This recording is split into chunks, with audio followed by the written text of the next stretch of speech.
Hello everyone, I'm very glad that you listened to my story. Please give me a follow and like the video if you enjoyed it. Feel free to comment and provide feedback so I can improve the sound quality. Yes, I will now continue the unfinished story. Chapter 11, Round 36. With a roar, the bone golem threw a power-packed punch towards Draco, aiming to crush him into a pulp. The golem knew it had very little chance of landing a hit on him with the display he had put up so far, so it wasn't optimistic. However, it had a devious plan up its sleeves. Draco himself just gave a low shout and leap up and over the encroaching fist, landing close to one of the legs of the golem. With a powerful horizontal swing from Durandal, one of the tendons attached to its left ankles was severed. The golem roared in pain and anger, with a mixture of fear within. The bone golem's plan was based on the assumption that Draco's weapons were low tier and could barely do damage. Never could it have expected this lone human to wield magical weapons. Actually, Durandal and Excalibur weren't magical weapons, just rare ones. It was only due to the passive effect of the Revenger skill that Draco was able to inflict minor magical damage with each attack. The damage dealt through such a means was calculated based on his normal attack damage. So while his physical attack damage was high but had a weak effect on a monster with a high defense like the golem, he could still deal slow damage with his minor magical damage. That damage was then boosted by the Lightbringer title as well as Lord Richmond's heraldry and the Dragon Souls effects. The simple fact was, with just the Lightbringer title and a same level playing field, the monsters in the Nightingale's Cry dungeon were destined to have a hard time today. The other effects were honestly just overkill at this point. Draco didn't even use any flashy combat techniques he had honed in his past life. He just brandished his blade calmly and relaxedly, which further drove the bone golem into a frenzy. What was with this strange human? At least, show signs of struggle and difficulty so that the bone golem could die with some dignity. What was with that infuriating expression that made it seem as if you felt bad for bullying the weak? Sigh. I really shouldn't enjoy this. Brother Golem, why don't you make this easy on both of us and commit suicide? Draco lamented with a burdened expression. If the bone golem had organs and veins, it would have spat blood in anger. Commit suicide, your mother. Make it easy on both of us, your mother. At least let us have a thrilling fight to death. What is with this belittling? Damage notifications kept ringing above the golem's head as its health dropped rapidly. Soon, it fell into the 10% range. Even though sergeant rank monsters normally wouldn't possess a rage mode, this bone golem did. After all, he had a name, Bone Shaker. Bone Shaker was a special named monster, which was an elite of those among its tier. In fact, it was the same reason that Draco had failed to dispatch it in the first few seconds of the fight. Durandal and Excalibur may be rare swords, but they were far from the kind of weapons needed to solo a party boss monster, especially one with high physical defense. Activating Absolute Void was also very pointless without a horde of enemies. It was one of the crowd control skills of the Avenger class, and such skills had a poor effect on single targets, as the power was dispersed over a large area. Similarly, Bone Shaker could not use any of his AoEs because he was fighting a single target and Draco would just dodge them anyway, which would mean wasted time and energy. Soon, Draco blinked onto Bone Shaker's skull and thrust downwards with both blades, cracking and eventually piercing the cranium while hitting the brain beneath. With a roar of anguish and unwillingness, Bone Shaker crumbled into pieces as his HP bottomed out under Draco's critical hit. Whew. That took far too long for something that was far too easy, Draco commented while flourishing his blades. If Bone Shaker were alive to hear his words, he might just shatter into a million pieces from anger and shame. Deep in a forest, two women were walking while cautiously observing their surroundings. One was garbed in tight leathers that revealed a slim and lithe form with curves that would make any man ponder the true meaning of life. Although her sizes weren't large, her form was still attractive. To her side was another woman that was the opposite. With bright blonde curls dra.p.ed around her temples, she had a cutesy face that made her look immature. Despite that, her assets were quite large. If Draco were here, he would use the term opiloli to describe her. These two were Riveting Knight and Sublime Notion. Currently, they were traversing the forested area around one of the natives' hamlet. They had accepted a quest from a guild outpost to scout for information. As Riveting Knight's primary class focus was geared towards rogues, she had an advantage in this regard. Ugh, guild leader, this forest is full of nasty bugs. Sublime Notion complained bitterly while slapping her chest. The recoil jiggle of her cannons would have set fire to any male in sight. It's not that bad. We won't be here for long anyway, so try to hold out. Riveting Knight consoled her friend. Easy for you to say, you're tightly bound in that BDSM outfit.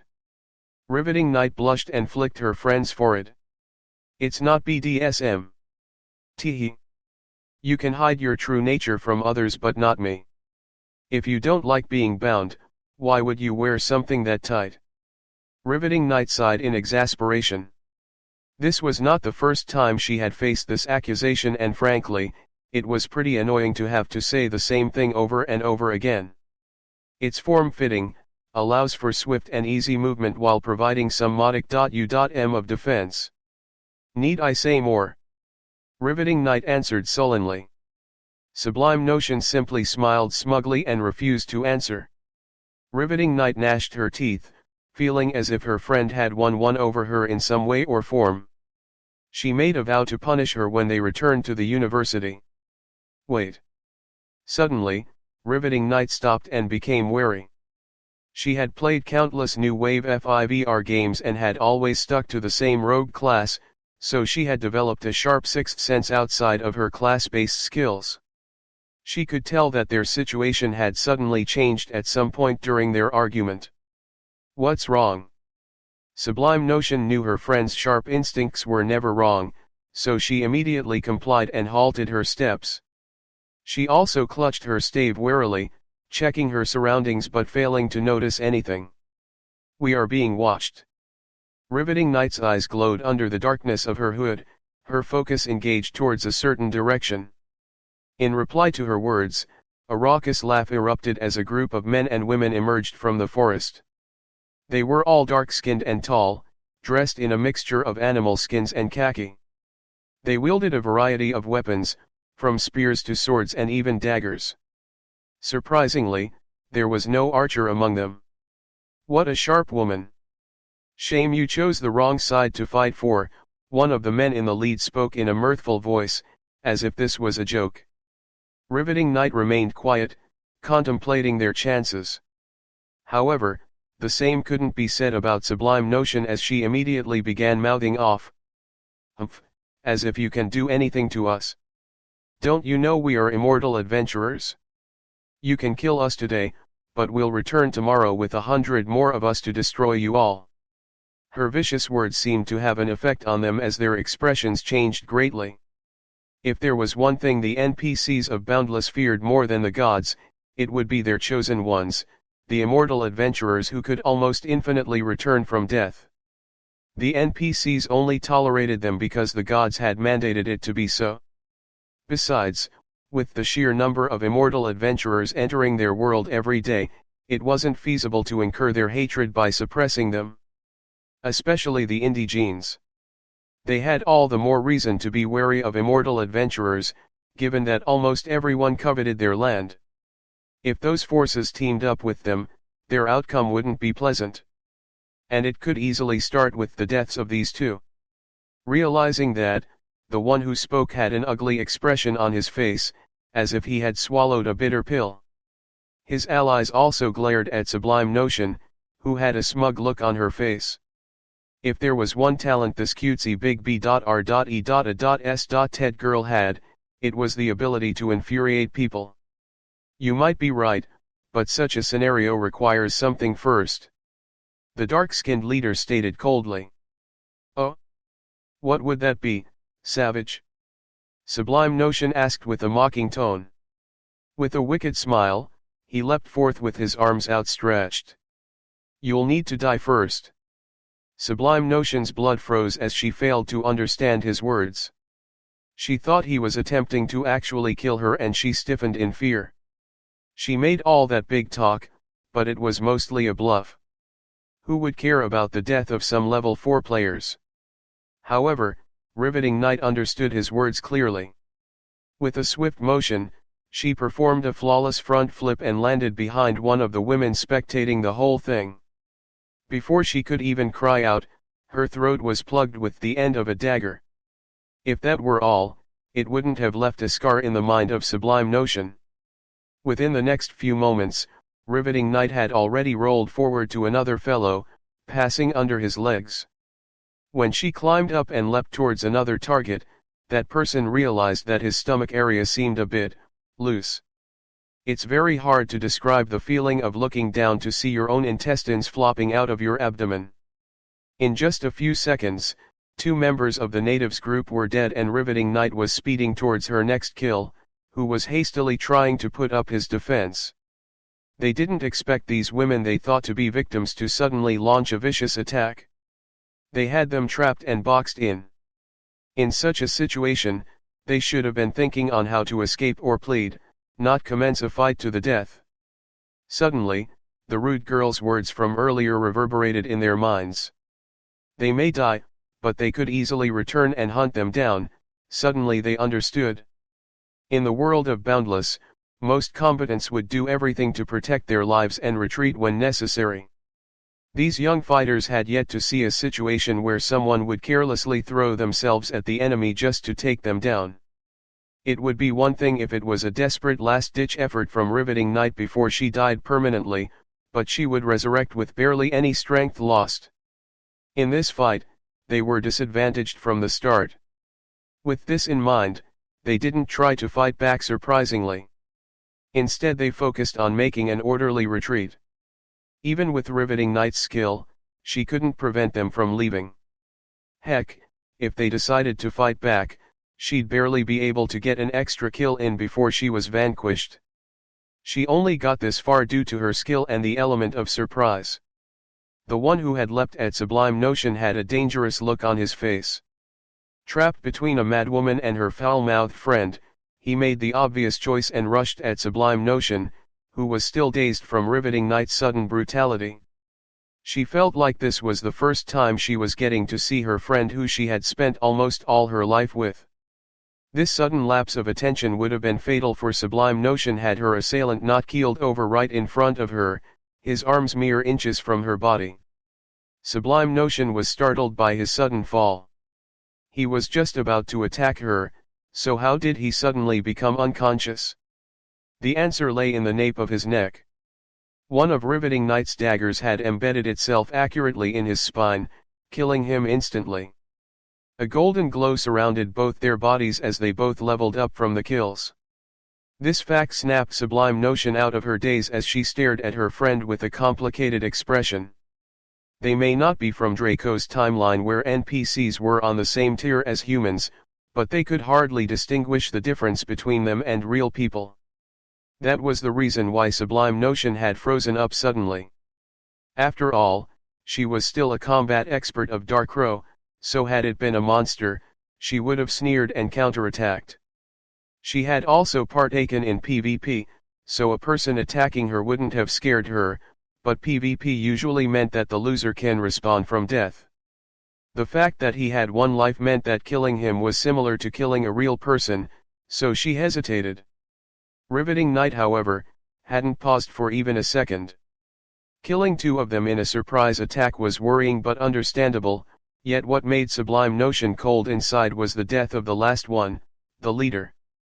His attack had been sudden to the point where even she couldn't respond even though it was his second attempt. Yet, Riveting Knight had been able to kill him and accurately too. This spoke of a severe disregard for human life. She didn't even spend a picosecond to doubt whether she should kill him or not. The person in question quietly retrieved her dagger and stared at Sublime Notion silently, making the latter feel slightly wary. Eventually, Riveting Knight turned away soundlessly and continued on the mission as it were. Sublime Notion could never have known that her friend was being heavily influenced by memories and emotions from a decaying timeline.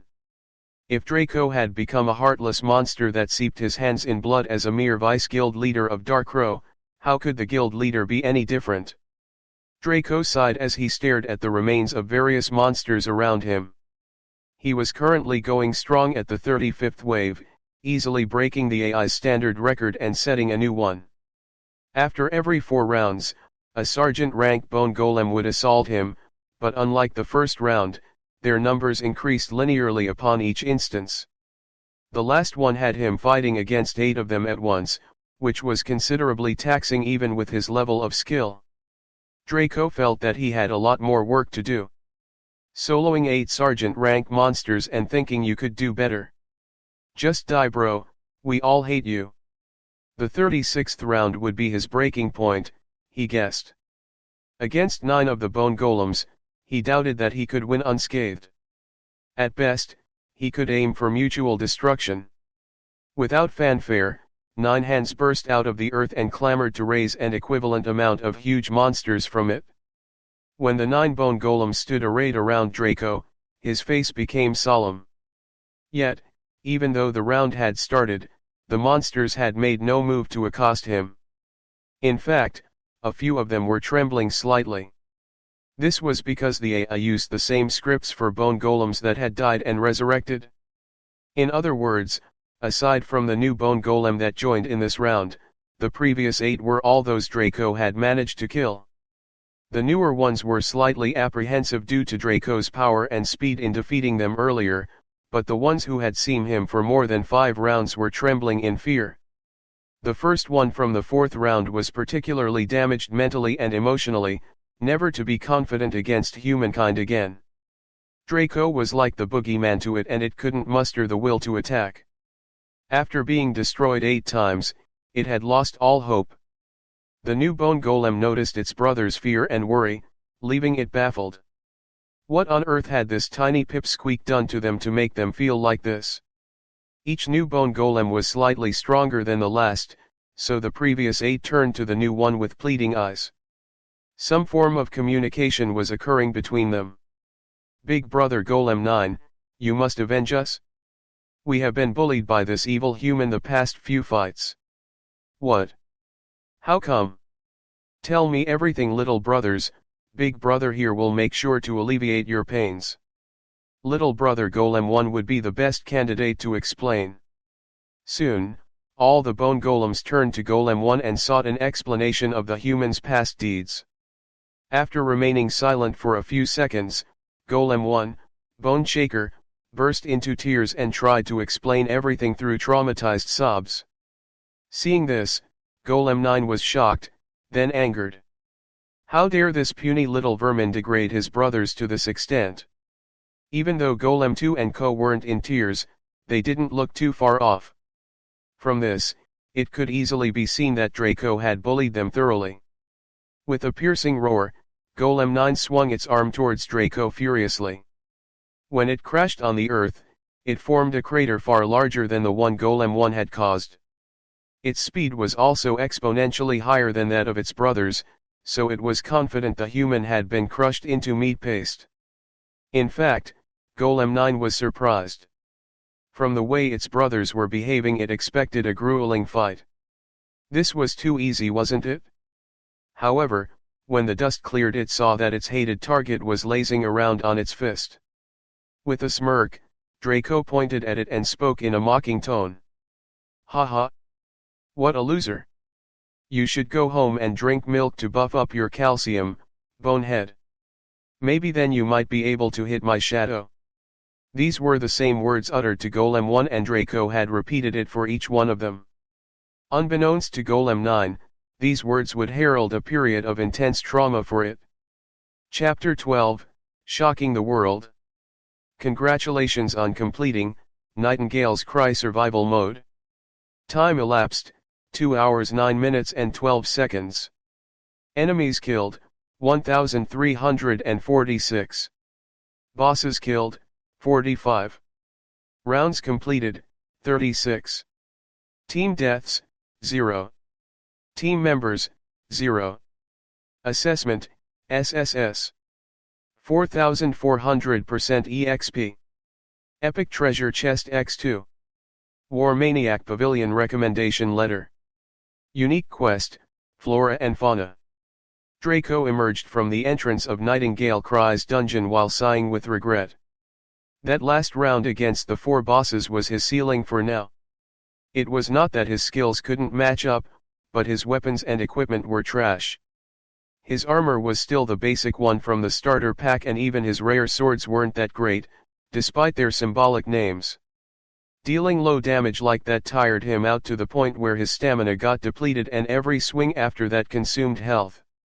He only managed to deal the last hit right after his HP bottomed out. Mutual destruction. He looked at his assessment and nodded in agreement. The rewards were definitely great and would have had him shocked on a normal day, but after all he had received so far, there was no more mental capacity for shock. At this time, Draco had accepted that as a reincarnator, he was destined to own items that were above and beyond the norm. Before he could even open up the description for these items, an announcement rang out. Sturgehaven Kingdom Regional Announcement. Player Draco has been awarded with the title Battle Maniac by the King of Sturgehaven. All Sturgehaven players receive 100% EXP. Cario Continent International Announcement. Player Draco has been awarded with the title Battle Maniac by the Cario Continental Council. All Cario Continent players receive 100% EXP. Boundless System-wide Announcement. Player Draco has been awarded with the title Battle Maniac by the War Maniac Pavilion. All Boundless players receive 100% EXP. Riveting Knight plunged her dagger into the throat of a wild boar that had attacked her. The beast was the size of an ox, with an obscene amount of strength. Her rare dagger had barely been able to pierce its hide, and that was only because she had the skill and precision to strike at the same spot over and over. Sublime Notion stood a safe distance away, casting buffs on her best friend.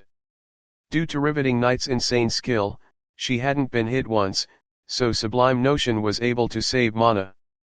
Sublime Notion felt that her friend had been acting weird ever since they started playing this game. Riveting Knight was good, but not this good. Her skills and movement were like something you'd see in an anime or wuxia novel. She literally glided over the earth and in the air, her every twitch graceful and predetermined. Sublime Notion often forgot to cast buffs and just stood there watching her friend dazedly. The moment Riveting Knight downed the beast, a blaring sound echoed around them and a screen popped up in their faces. The two were silent for a while, Sublime Notion in shock while Riveting Knight was in contemplation. Both players suddenly felt a golden glow surround them as they leveled up 3 times in one go. Riveting Knight was now level 8 while Sublime Notion was level 7. They were near the level required to access the cities and operate a guild. Everyone was currently rushing to level 10 to achieve the global announcement that they had been the first to hit level 10 and allowed themselves to create guilds. Meanwhile, someone had already received a global award for doing something extraordinary. Wow, this Draco guy must be a real god-tier expert. I wish we could meet someone like that. Humph, if he's even good looking, I might go out with him, teehee, Sublime Notion joked while giggling. Riveting Knight turned to her friend and had a complicated look on her face.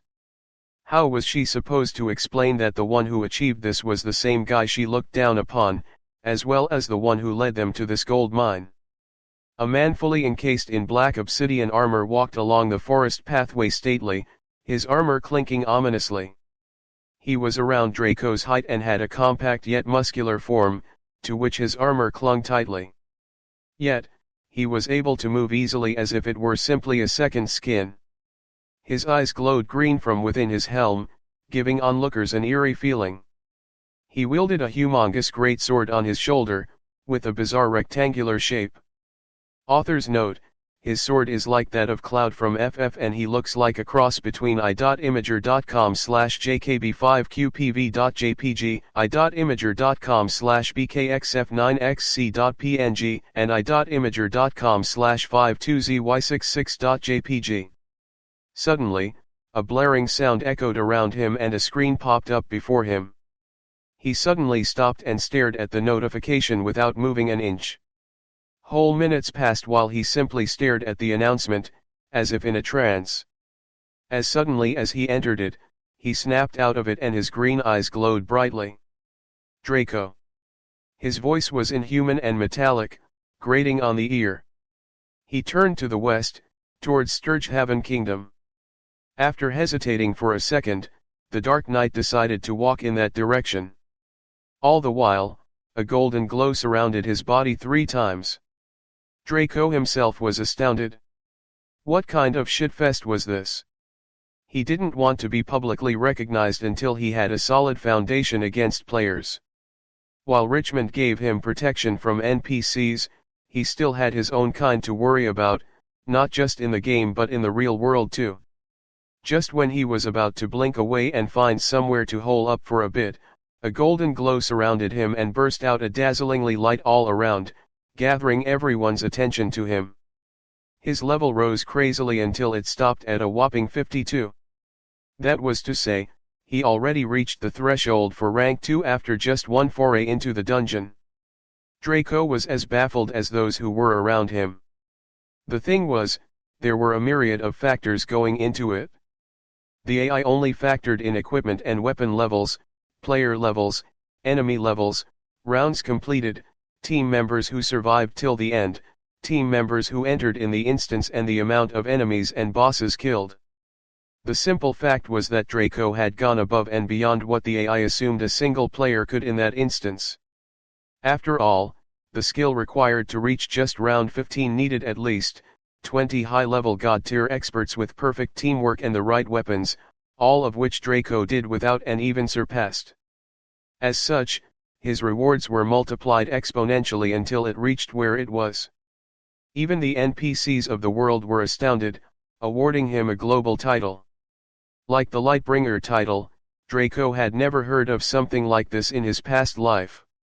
Draco clenched his teeth and decided to blink again, but before he could, it was interrupted again by a blaring sound. Congratulations to player Draco for becoming the first player to reach level 10. Guilds and cities are unlocked for level 10 players. This was less stunning to Draco, as he expected this. But for other players currently in Boundless, this was the equivalent of having a thunderbolt strike the top of your head. Most of their mental states resembled a stone that stood at the epicenter of a magnitude 9 earthquake. Soon, various affluent individuals all made the same command to their subordinates, regardless of their current location in the world. Find that player called Draco and bring him back here by any means necessary. Nakayu and Richmond were bickering when they suddenly saw a different announcement from what was displayed to players worldwide. Congratulations to Mage God Richmond for having a herald achieve a world-class honor. Mage God Richmond has been granted one pass into the Void Realm. Richmond and Nakayu were more stunned than even the players. To players, Draco's achievements were tailored to him only and they couldn't do anything but feel envy and admiration. However, what was given to Richmond was drastically different. The Void Realm was the nexus of Boundless.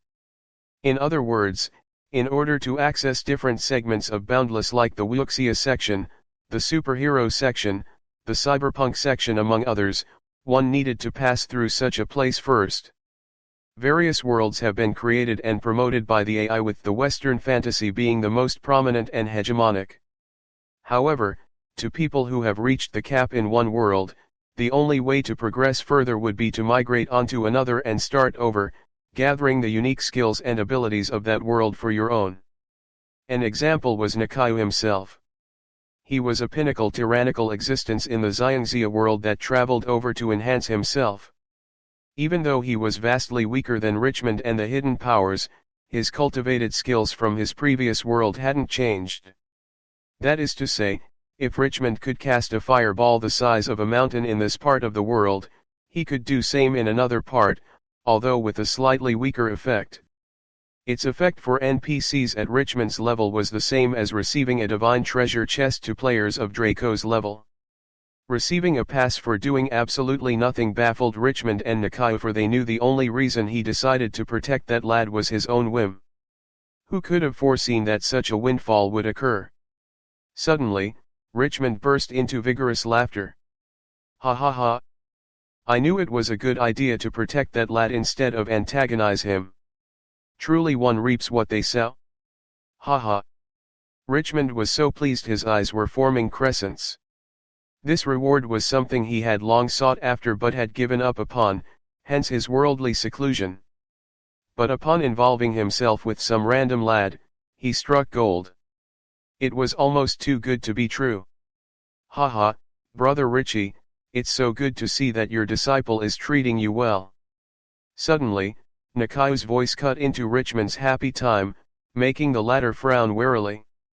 He viewed this fellow the same way anyone would see a spider, wary of its relaxedness and fearful of its sudden leap. What do you want? Nikaiu smiled amiably and patted Richmond's back like they were best friends of old. Since you're going elsewhere, why not let me take care of your disciple in the interim? Richmond felt an urge to punch the sky. Weren't you the same one who threatened to utterly destroy him just hours ago? Why the sudden change of heart? Richmond's expression drastically changed when he made a certain realization. Of course. If the lad could bring Richmond such a boon this once, who says he can't do same or even greater later on? Nikaiu was hoping to take Draco under his heraldry and have him grant benefits for no work done.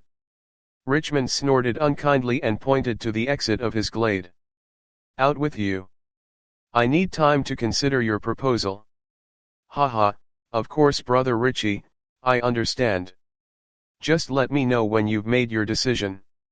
I can provide some things that would make it worth brother Richmond's time.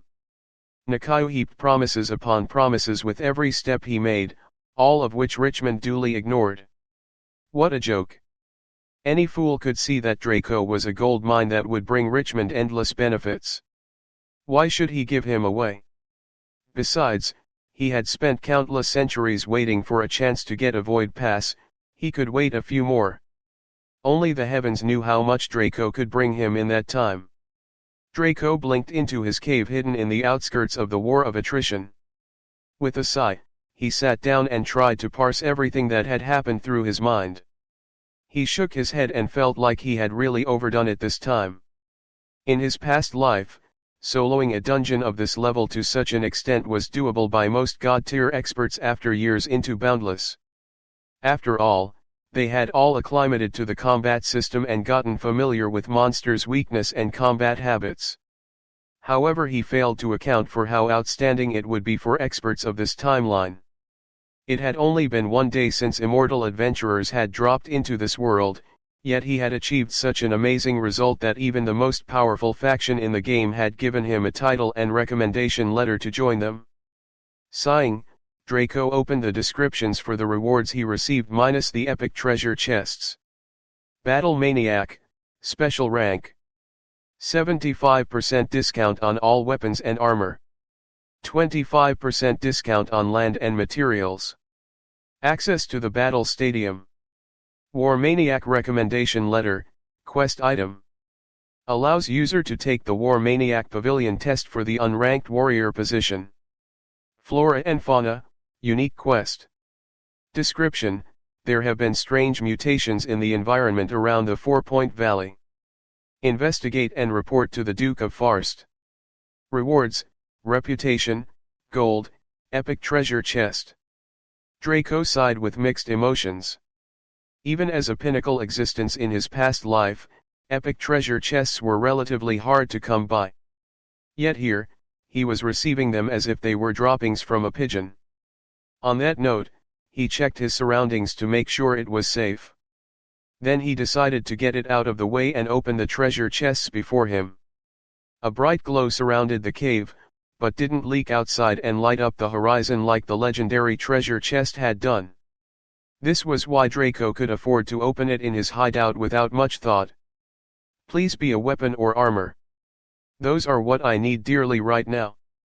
Suddenly, the light subsided and a screen popped up before Draco.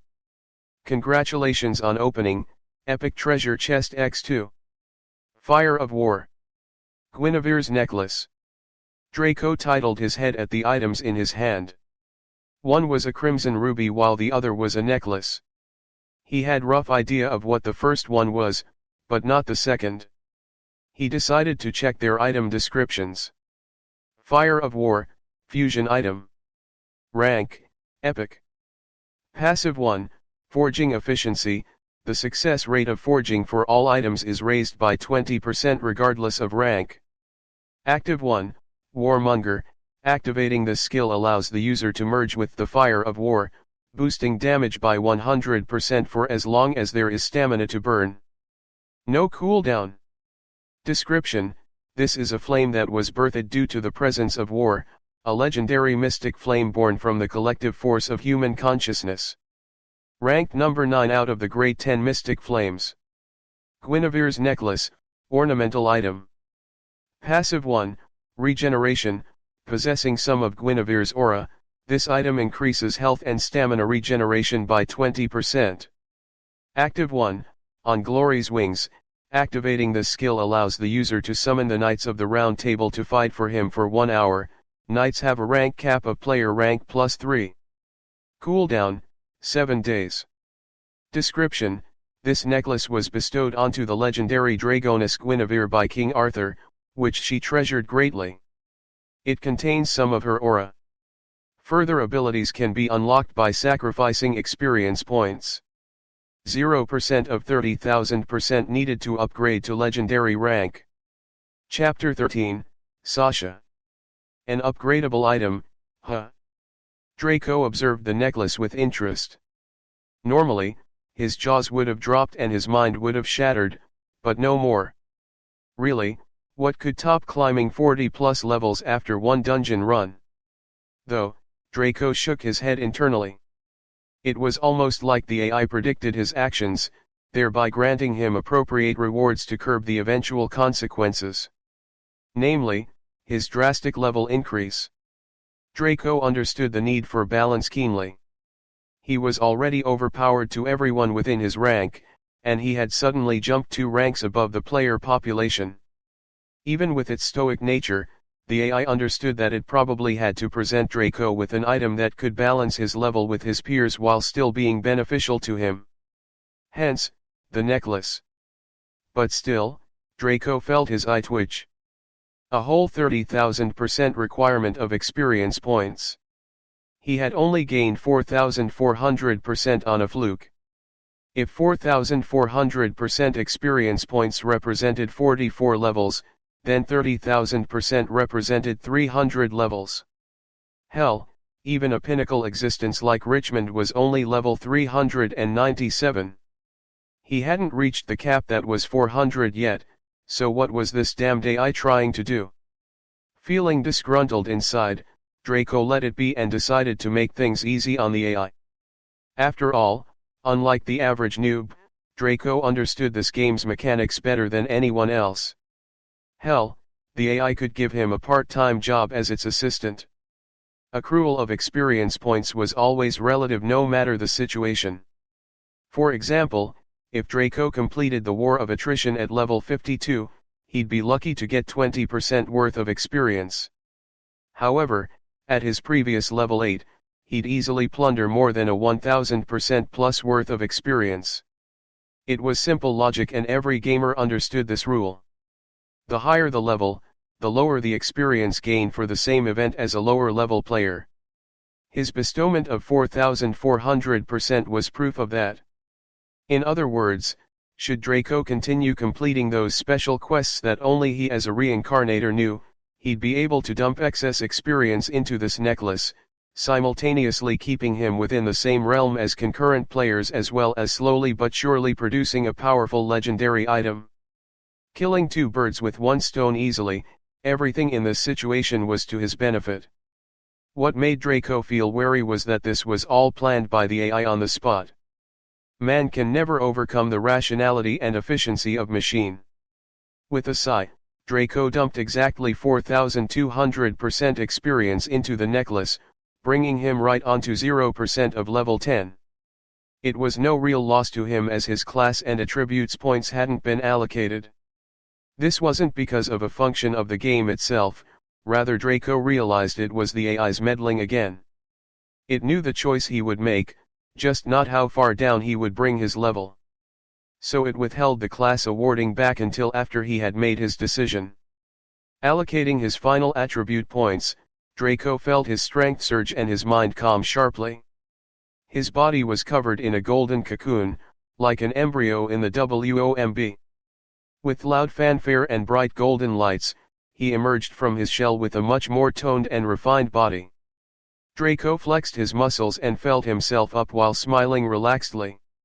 At first, Draco's skinny and impoverished look had suppressed his handsomeness, only allowing him to bring about 30% of it.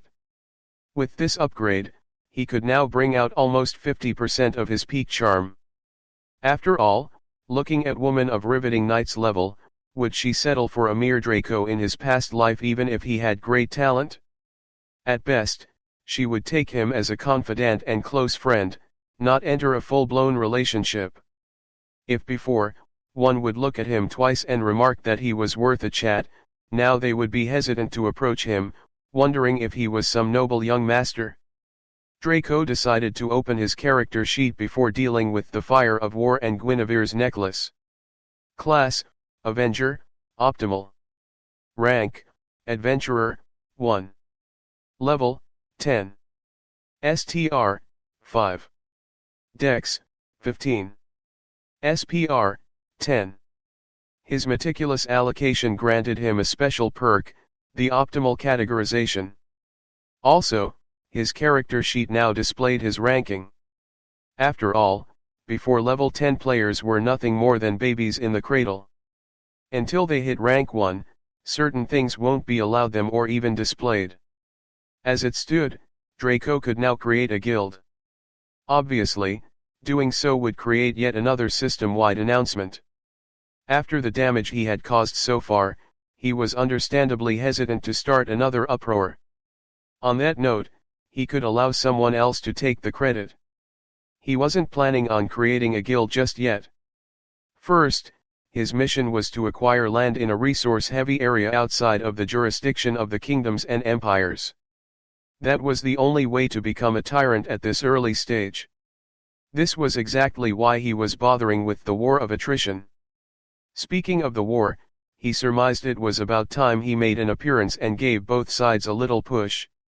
However, there was something much more pressing for him to do. That was to try and assimilate with the fire of war. Yep, that's right, try. All fusion items possess their own sentience and can decide on who they'd like to bond with. An example would be a vicious and heartless dragon soul currently residing in Draco's head. In response to his thoughts, the dragon soul unsheathed a claw in its middle toe and stabbed it into Draco's brain while maintaining its lazy posture. F.U.C.K. Draco cursed loudly as he grabbed his head in pain. Blood came out of his nose in a small trickle and he felt like he was on the verge of death. Still, he dared not think any disparaging thoughts about his haughty occupant. After all, that little tap was just a warning. Deciding to ignore that damned dragon, Draco held the crimson seed in his hand and observed it carefully. Then he popped it into his mouth like a pill and swallowed. Here it comes. Right on cue, a burning pain assaulted Draco from his core to every pore on his body. He felt like instead of a crimson seed, he had swallowed a hot coal that was emitting steam inside his body, cooking his organs. Draco had to grit his teeth and bear with the excruciating pain for a few minutes before it subsided to a mild simmering. Unlike a typical player who would have sucked bed to the pain or be broken by it, Draco had ingested fusion items before during the pinnacle of his life. Despite being a melee class fighter, he was a proficient trade skill player, especially in forging and enchanting, which meant he had bonded with quite a few mystical fires in his time. Each fire had its own property and nature, so the bonding was different. As a violent and murderous fire, naturally the bonding process for the fire of war would be dangerous and grueling. Still, unlike the higher-ranked flames he had conquered, a relatively low-rank flame like the fire of war took a far shorter period to assimilate. Flexing his arms, Draco felt a little better. The most noticeable change for him was the fact that he felt a perpetual warmth stemming from the very core of his body. In his head, the dragon's soul was rolling about happily, basking in the warmth. Draco's lips twitched as he felt indignation bubbling within him. Despite going through all the pain, why does that blasted soul have to benefit from this too? In response to that, the little lizard opened one eye and brandished a claw nonchalantly. Understanding the threat, Draco silenced his thoughts and turned his attention to the necklace. Naturally, he wasn't going to wear something this effeminate so openly, he might send out the wrong signal with that. Luckily, Boundless had a feature to change the outer appearance of certain ornamental items for a cost. Since there was no way to pay to play, the only valid currency was the standard in-game currency. Paying a whopping 1,000 gold coins, Draco had the necklace's look changed from a pendant-like shape to a gangster chain. Admiring his bling, Draco equipped it and felt the benefits of the item wash over him. Plus, who didn't like wearing chains? Alright, it's about time I headed out. He had responsibilities to fulfill. A few moments later, the rouge-like Drake walked into the guild outpost with a carefree posture that made him seem harmless and amiable. However, any seasoned fighter would feel apprehensive at the distinct movements he made. It felt like his every footfall matched the heartbeat of the one who listened, exerting a palpable mental pressure on them. Formidable. Only true experts who have comprehended the maxims of battle could emulate this level of skill. Lord Drake. A cheery voice called over. Turning to regard the one who called him, Draco saw the dainty and adorable Sasha walking over to him with a wide and excited smile. "We have completed the task you set for us," she reported with an expectant expression. Chuckling, Draco obliged her. "Well done, Sasha. You have truly gone above and beyond what I expected." Similar to a flower that was watered in the sunshine, Sasha brightened up due to the praise. She gave a little curtsy like a noble lady, which Draco surmised she just might be. "I'm humbled by your praise." "Ha, right. You practically went fishing for that one." Draco rolled his eyes at her antics. He hadn't known her for long, but he had quite a good opinion of this woman. "This way, my lord." Sasha indicated for Draco to follow her, which he did. Soon he was brought to the plot he selected earlier to see, a humble shop with only 2 floors. It was slightly larger than those in the modern world and the design was very aesthetically pleasing with the usage of polished wood. Nodding, Draco gave a mental thumbs up. For an establishment this early into the game, it was definitely suitable for him to use. "I'll be opening tomorrow. I'll need to use the night to stock up the store beforehand. Can you give me a list of the builders and materials used so I can come up with an appropriate compensation for everyone?" Sasha clapped her hands excitedly. "That I can do. I'll inform everyone who took part of the construction and conduct a survey. I'll be back tomorrow with the relevant data." Efficient and intelligent. "Please do. Let me know if you need anything else, Sasha." "I should be the one saying that, my lord." "Okay, I'm off then. Have a nice night." "You too." Watching an almost 25-year-old woman skipping away like a little girl was admittedly quite endearing. Then again, it might be Sasha's particular charm. Last time Draco was here, she was nervous and uptight, which was to be expected. Their estrangement meant that any one of them could die the next day. Who could muster the will to be happy in such a situation? Now that the handsome rogue Drake appeared offering premium items as well as his own mercenary services, things were looking up. But clearly, that alone wasn't enough reason for Sasha to go this far for him. It was clear that the young woman was slightly smitten with the savior of their outpost. Sighing, Draco lamented being such a darn desirable bloke. Life really was hard when you were the epitome of male beauty. But he didn't let his narcissism show. Instead, he went into the shop and organized its shelves with different items and labels. He placed potions and consumables near the entrance, weapons and ammunition in the middle section and armor in the back row. As Boundless was still a game in essence, Draco didn't need to paste labels on everything manually. Instead, he just entered a price in the system and it was displayed above the item automatically. It took him a few hours to get everything set up. Now, the only thing he was lacking was a shop attendant. However, Draco felt he just might not need one with Sasha around. Exiting the shop, he locked the door and placed a card on the door saying that they'll be open tomorrow. Draco left the area of the establishment and headed towards the tavern, where he was sure Anguis would be.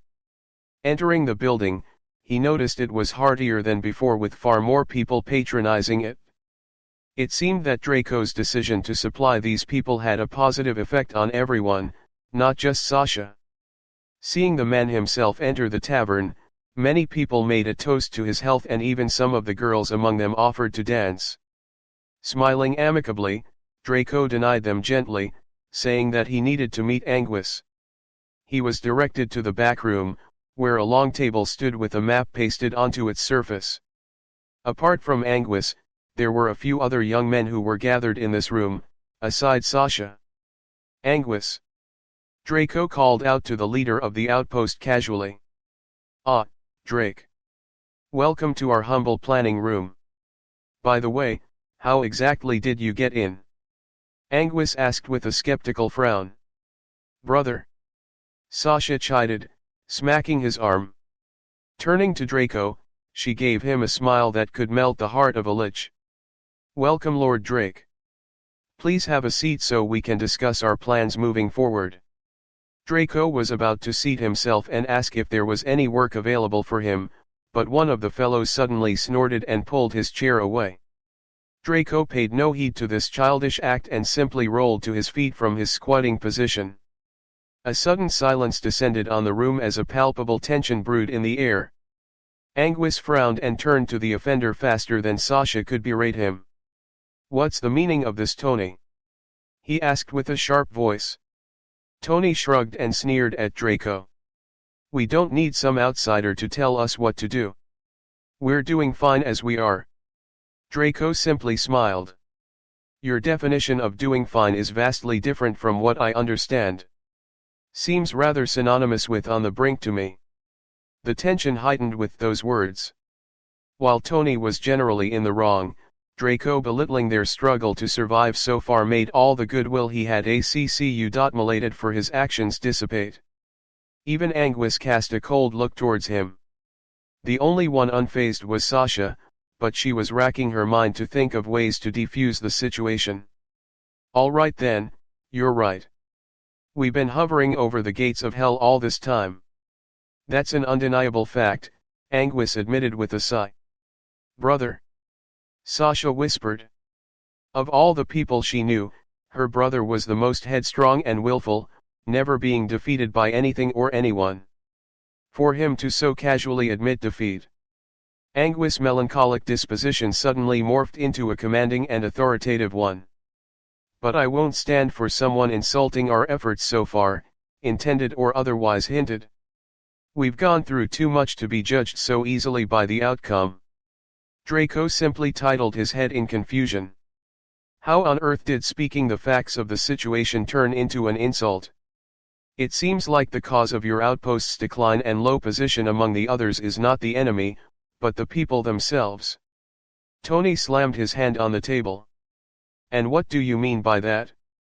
You'd better explain yourself, outsider, or you can forget about leaving here today." Draco waved Tony's words away with a casual gesture. "Not even if you all joined hands could you even scratch my afterimage, so don't talk beyond your means, weakling.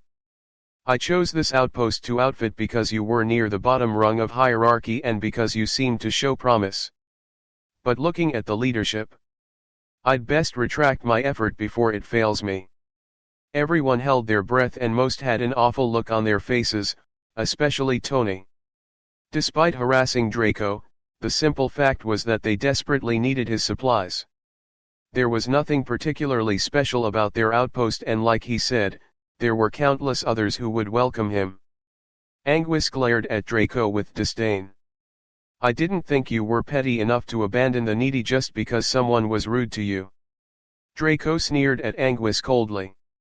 The problem is that you aren't exactly acting needy, are you? The two clashed wills through their intense gazes, and no one tried to interrupt for fear of having ire drawn onto them. Sasha had a worried expression on her face. She understood her brother's point of view, but she didn't want to see Draco leave, especially since all the merry people just on the other side of the door would fall into even deeper despair. And all of that would be pegged on them, the leaders. Naturally, Anguis was also aware of such a thing, but he wasn't willing to allow Draco to walk over them just because they were in a bad position. He embodied the hope and pride of this outpost. He'd rather be ill-equipped than a slave to another. Sighing, Draco gave up. This Anguis fellow was worth respect for sticking to his values even in such a difficult situation. Draco couldn't find it in him to continue twisting his arm so sharply. Forget it. I didn't come here to fight or to listen to your plans. I came to inform you that the shop will officially be opening tomorrow. I also came to ask if you were willing to hire my expertise on the battlefield. Well, we could use your help in a certain front. How much exactly are your services? Anguis asked while scratching his head with confusion. I'd prefer to charge per kill. Let's say, 50 silver per head. Draco proposed with an unfeeling smile. That's cheaper than I expected, so why the hell would I say no? Head over to the Pharaoh Fields. That place has become a no man's land for both sides, as we're locked in a deadlock. I guess your help should be practical over there. Anguis suggested with a nod. This fellow. Draco's eyes narrowed. This Anguis fellow was cunning all right. Sending him right into the deadlock because he knew Draco would break it? In every war, the no man's land was always the key to making a strong push. Break it, you break your enemy. Anguis was gambling everything on Draco fulfilling that objective. A no man's land was called such for a reason. It meant that no one on either side could cross it while retaining their breath of life. Draco being told to fight there meant he'd have to cross such a minefield, not even mentioning whether he could surmount it and break through. But still, some part of Draco relished the idea. Even as an evil bloke, he still had that boyish streak in him that salivated over the idea of a one-man vs an army situation and looking cool because of it. All right then, I'll be taking my leave. Draco responded with a bow, before blinking away. You should probably. Anguis was about to suggest, before Draco's form suddenly blurred away. Brother, he's gone. Sasha pointed out, while trying hard to stifle her laughter. Ah. Chapter 14, Slaughter. It didn't take Draco long to reach the battlefront. In front of him stood a ravaged wasteland that had still smoking pits of charred human remains and scavengers fighting over scraps. It was a truly horrible sight that would have most heaving. The smell alone was traumatizing, reeking of pain and suffering as well as rotten meat and discharged bowels. This was the true smell of war, not the glorious idealizations in media. The AI of Boundless had done an impeccable job recreating this based on its information network alone. Draco was hard, but he didn't stand there and sniff, thinking something retarded like smells like home. He shook his head and walked away without commenting or acknowledging the dreary atmosphere. It was what it was. Besides, his mission here was inevitably going to make things far worse, not better. Draco walked along a tarnished pathway, approaching a small forward camp where the actual fighting force of the outpost resided. Unlike typical wars where battles were spread over different areas, this conflict had itself limited to one single battlefront for both sides. After all, there were various other forces spread across this golden land and these parties were one of the least ranked, on both sides. Arriving there, Draco noticed a few haphazard tents sprawled in what he assumed to be an attempt at a campground. Frowning, he entered the area, noticing the lack of enthusiasm as well as the fecal smell. Who are you? A voice called out lethargically. Draco turned to see a young guy with cuts and bruises all over his face watching him warily. It seemed he was wondering how someone could walk into their camp so easily when he wasn't one of them. In Draco's opinion, he found it hard to imagine why the indigenes hadn't managed to wipe these people out. Name's Drake. Anguis and Co sent me here to do some killing on your behalf. Draco replied with a smile. Unlike the others at the outpost who felt like their lives had lighted up, this guy simply scoffed and looked away. Knock yourself out, mate. Just make sure to leave something behind so your loved ones can bury something, he stated while limping off. Draco frowned at this. Not due to the rudeness, but to the fact that this fellow was so disillusioned that even a reasonably strong cavalry couldn't spark even a bit of hope in him. Draco had seen bits and pieces of the no man's land, so he had a good grasp of the fighting going on. It was pretty equal, to the point where just one little push could upset the balance and lead to a victory. He could very well be that push, and yet Draco felt that something was off. Had something changed between the time he left the outpost and his arrival here? One must know that it took him less than half an hour to get here with his speed and his blink ability. No, the time interval was too short, and from the sluggishness of the whole fighting force, he'd get very little out of them. Then again, his mission was to kill as many as he could here, so talking to a bunch of broken soldiers wouldn't help. With that in mind, he blinked away, heading towards the source of the conflict itself. Upon arrival, Draco noticed he was standing atop a small hill that overlooked the current battle. In total, he could see a few hundred fighters on each side currently stuck in a stalemate. The warriors stood back while the archers fired out potshots every now and then. It looked more like a war from the 20th century than a medieval one in terms of intent. Clearly, both sides had skirmished with each other to the point where the loss of life outweighed the possible gain. Instead, they keep on the ruse of conflict while maintaining a casual stalemate. Draco observed for a few more minutes before shaking his head. While he could easily dive in a slaughter quite literally every combatant on the indigenes' side, he'd be doing very little in the end. The guild fighters could make a push for more territory, but Draco knew that the indigenes hadn't even showed half of their fighting force. That was why he offered his mercenary services only to the guild outpost. Still, even though he identified this problem, he wasn't going to do anything to stop it. As a profiteer of this war, he'd be a fool to bring it to an end so soon. Draco activated the Warmonger ability from the Fire of War as well as Dragon's Force from the Dragon Soul. He felt his power rise exponentially to the point where he felt his human skin would rip like a piece of paper if it climbed any higher. With a deep breath, he blinked right into the middle of the indigenes and let out a smile. "Who are you?" An enemy combatant shrieked with alarm, bringing all attention toward Draco. "Name's Drake, as is D for death." With that corny line, Draco began a massacre. He started with the archers. As they were the ranged warriors of the battlefield, they posed the most danger in any war effort. Normally, such a position would be reserved for healers, but this particular guild outpost as well as the natives' hamlet weren't equipped with such forces. Those were only transferred to the higher tier bases. Draco was efficient in his killing. He didn't go for fancy beheadings, or running through his enemies. He simply swiped his blade along their throats and left them to die in the dirt before moving towards another. "What are you all waiting for? Kill him," one of them cried out, instantly garnering a response from those gathered. While he might be fast, the fellow was clearly an idiot for jumping right into the midst of enemies. Since he was brave enough to do so, as well as the fact that he had killed a few of them, he could forget about leaving this battlefield with his life. The remaining archers began to retreat using their allies as shields. The warriors on the field were split into three categories: the tanks, the close combat fighters, and the archers.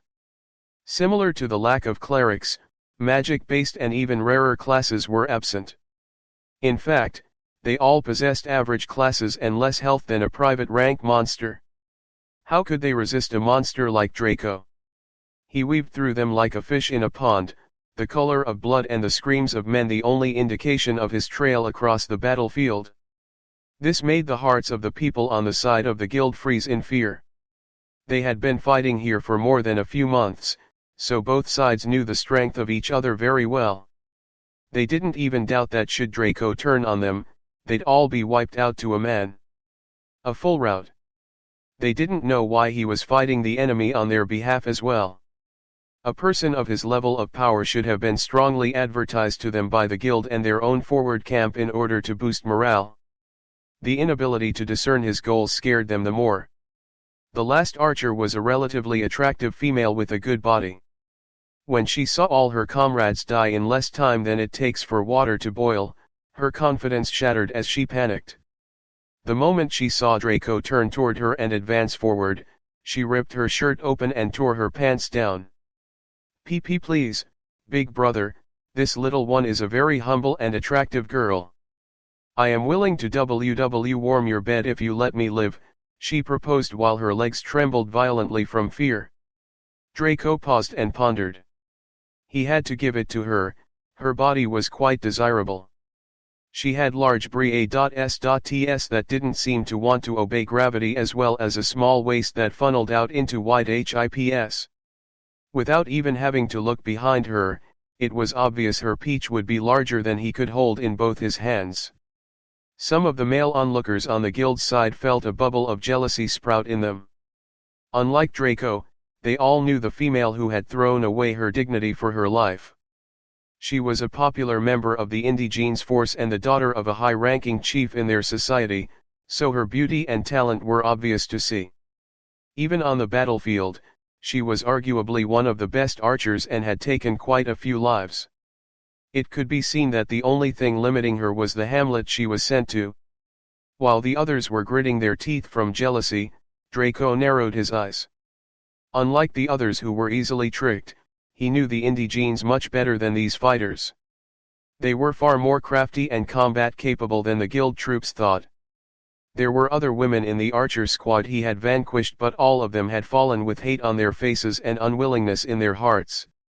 Not for a second did they stop to demean themselves like this just to live on.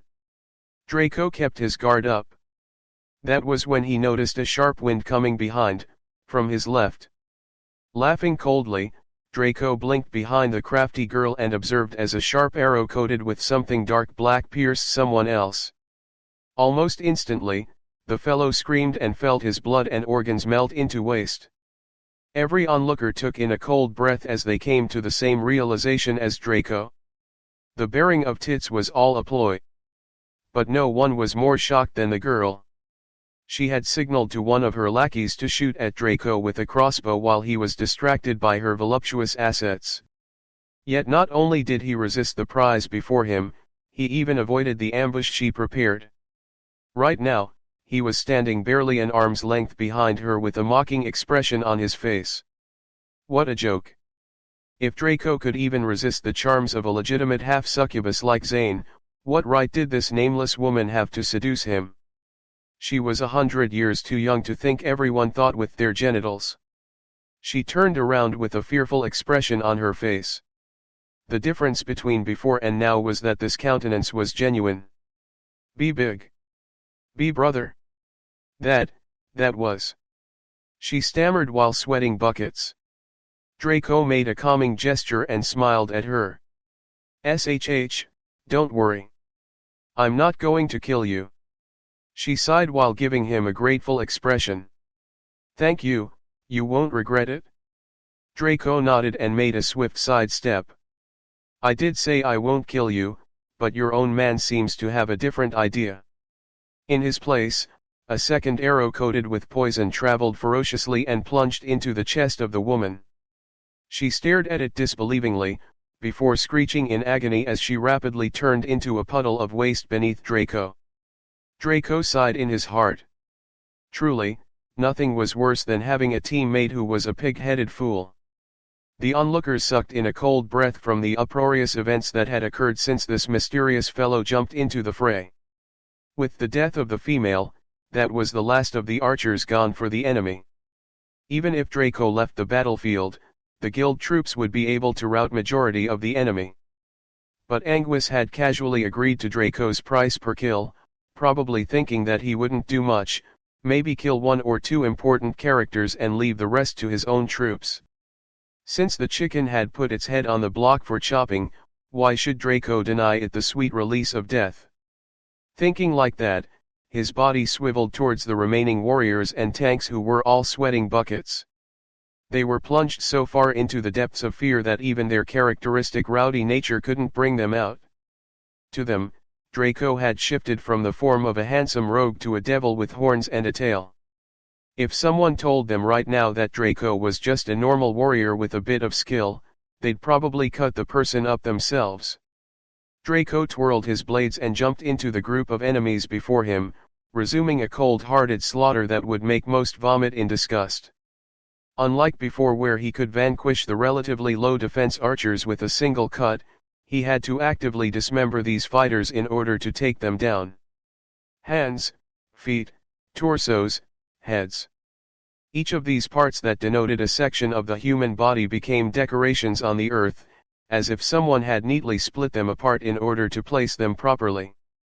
Liters of blood splashed around, enough to form a pool that little children could play in. It took just 10 minutes to turn the situation around for the guild. 10 minutes to change the landscape of the area permanently. 10 minutes to reap over 200 lives?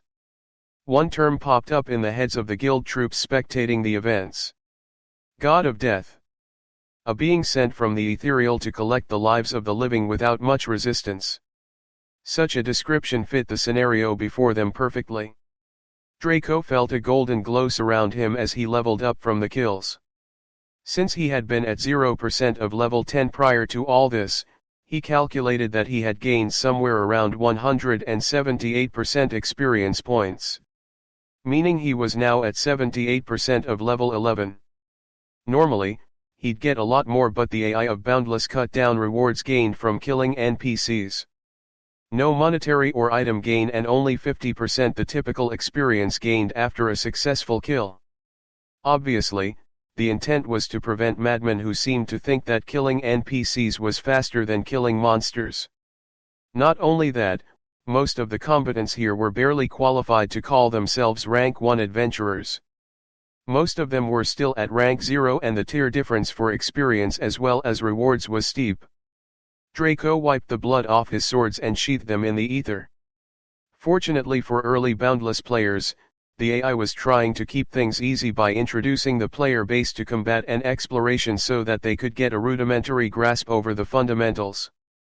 Things like sheaths, hygiene, sleep and food weren't a problem yet. In a few months, all that would change, but that wasn't Draco's issue. He had done his part for the guild and now it was time to reap the rewards.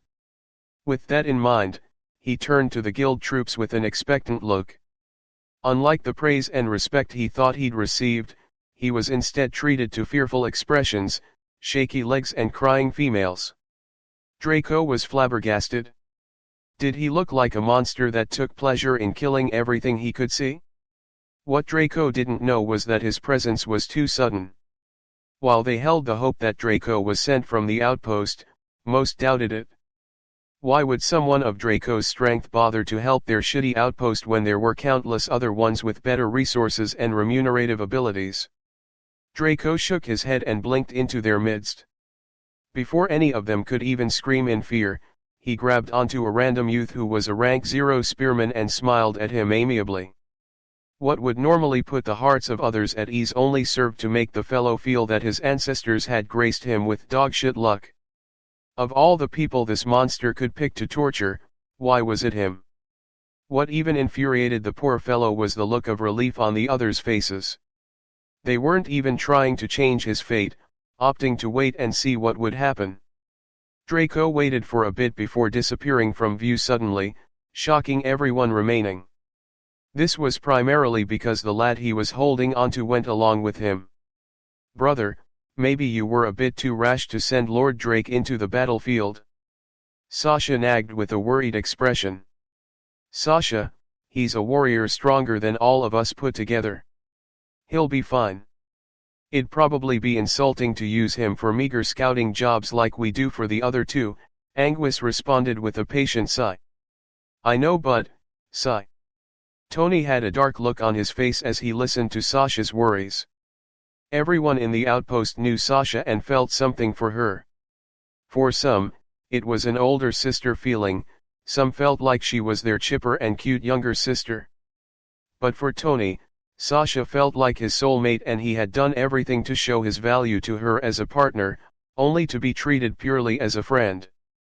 This would normally be manageable as he'd be able to turn her around with constant effort and invested time, but then the handsome rogue Drake had to appear and steal her breath away. That was why Tony had antagonized him. He didn't think of anything foolish like killing Drake because he wasn't a killer and he knew he couldn't manage such a thing anyway. At best, he could find some way to scare him off or incriminate him with something that would make Sasha hate him. While Tony's mind began working rapidly, two forms suddenly appeared in the planning room, one handsome rogue with a wide smile and a traumatized youth who looked like he had seen it all. Sasha was naturally the first to acknowledge Draco with a bright smile. Lord Drake. Draco nodded towards Sasha. He had a good feeling about this girl and her feeling were obvious, so he felt the need to treat her well. Even though this bastard was an evil bloke, he had some humanity left. Drake, you're back so soon. Did you desert the battlefield? No, if you did you wouldn't return here, would you? Anguis asked with a thoughtful frown. Brother. Sasha chided while whacking his shoulder. Draco laughed internally. Anguis' blunt mouth always preceded him. Instead of replying, he turned to the fellow beside him and made a gesture similar to the stage is yours. Instantly, Anguis felt his heart clench as a bad premonition landed upon him. He instantly felt the overwhelming urge to prevent that youth from speaking. The youth's next words caused him to spit blood and faint. This fellow here killed all the enemies on the battlefield in less than 15 minutes. Chapter 15, Chloe. It took 3 buckets of water and special healing brew to wake Anguis. The fellow even looked like he wanted to fall back into slumber, entering a coma before Draco returned and brought the bill before him. Unfortunately for Anguis, his sister wasn't of a similar mind due to her infatuation. She pestered her older brother until he finally relented, although somewhat unwillingly. Others have sisters who support them yet, I got a traitor. Anguis mumbled to himself while giving Sasha the stink eye. Oh come now. Are you the type of person who defaults on his agreements, brother? Sasha retorted with a winning smile. Seeing her so elated almost drove Anguis mad. You do realize that if we pay him what we owe, the two of us can barely buy anything from the shop, right? Sasha's eyes twinkled mischievously as she tooted. That only applies to you. Lord Drake has made me shopkeeper and said I can take anything I need to. You. Anguis felt so stifled that he had to take in a few breaths to calm down. What was this? What did he ever do to get such a turncoat sibling? Draco entered the planning room to see Anguis looking like he wanted to die and Sasha with a smug expression. He felt amused and could roughly guess what occurred earlier. Well, Anguis. Do you have my money? Draco asked with a small smile. Anguis felt like crying. He did have the money to pay Draco, but he didn't want to. He would do almost anything to escape this debt. He considered running away, but where would he go? He'd be marked a deserter by the guild and chased by the behemoth known as Drake. With a pained and unwilling expression, Anguis finally forked over the money he owed to Draco, glaring at him hatefully all the while. Draco had a bitter expression on his face as he received his money. What on earth had he done to make this fellow look at him like he had f.u.c.k.ied his wife? The agreed price was 50 silver per head and Draco had cleaned 225 heads off their owners. That equaled 11,250 silver, which also meant that Anguis had to pay him a whopping 112 gold. If one bronze coin was valued at $3, it meant Anguis had paid Draco the equivalent of $3,375,000. No wonder the fellow looked like he wanted to eat his flesh and savor his marrow. Draco turned to Sasha and placed a few gold coins in her hand. Here you go. This is your advance salary for being the manager of my shop. Take care of it well and remember, no discounts for family. Those words and actions were the last straw for Anguis. With an enraged roar, he leapt at Draco with reddened eyes. Draco smirked and waved as his form blurred away. He had blinked. Poor Anguis fell to the floor and burst into tears. Sasha sat down and consoled her big brother while staring at the spot Draco stood. Her eyes were bright with the same look Draco always made towards legendary treasure chests. Time to find out the natives' response to my actions. Draco appeared near the indigenes' outpost and activated appearance deception, 9 forms again. He took on his caramel-skinned alter ego and walked into the place casually. Unlike before, there was hardly anyone loafing around casually. Rather, they were all gathered in front of a clearing in the middle of the hamlet. Zane stood in the center with Kwaku, the two of them wearing grim expressions as they gave a speech. When they noticed Draco approaching, they abruptly stopped and watched him warily. This made Draco ponder. It was obvious the two were slightly suspicious of him, but were unsure of their speculations. After all, Draco's pitch towards them was harder to swallow compared to the guild members. Now, a fellow had suddenly massacred their whole forward assault. All this occurred on the same day that a random fellow that seemed to be one of them offered to supply them in exchange for currency that was only valuable to the other side. Hello, Zane, Kwaku. How goes the shop's construction? Draco asked neutrally. His unfeeling tone made the two glare at him for a while. We'd like to ask you a few questions. Which outpost were you assigned to? Zane ignored his question and fired one of her own. Draco simply smiled and turned around to leave. As much as he'd like to play this game, he didn't want to waste his words. He could still make a killing off the guild outpost by slaughtering these people. He wasn't particularly obliged to help them as much as the guild folk. Hey! We asked you a question. Kwaku roared, leaping towards Draco to stop his exit. No, stop! Zane cried, but it was too late. Nothing could stop Kwaku's charge. Draco actually stopped, turned around and faced his assailant. There was a rare expression of disdain on his usually neutral face, as well as a tinge of irritation. It seems like I have to set an example. Without even moving much, Kwaku's assault was easily halted by Draco when he was a split second away from him. All the crowd saw was Kwaku flying towards Draco 1 second and in the next, his throat was his Draco's grip, being crushed slowly. Most of them felt fear grip their hearts. Kwaku was the second best fighter in their group, but he couldn't even approach Draco at all. In fact, they themselves hadn't even seen how he ended up like this. Zane, however, had seen quite a bit of Draco's movement, and what she saw made her almost release her bowels on herself. To others, it would seem like Kwaku was hanging limp in Draco's grip as his throat was crushed, but she saw Draco punch out and kick at Kwaku's forelimbs, shattering them all before returning to the spot he stood in originally and then grabbing Kwaku's throat easily. To her, this was inhuman. Draco moved so fast that the average person couldn't even follow it, seeming like he never moved at all. But the most terrified one was Kwaku. At this moment, he was cursing himself.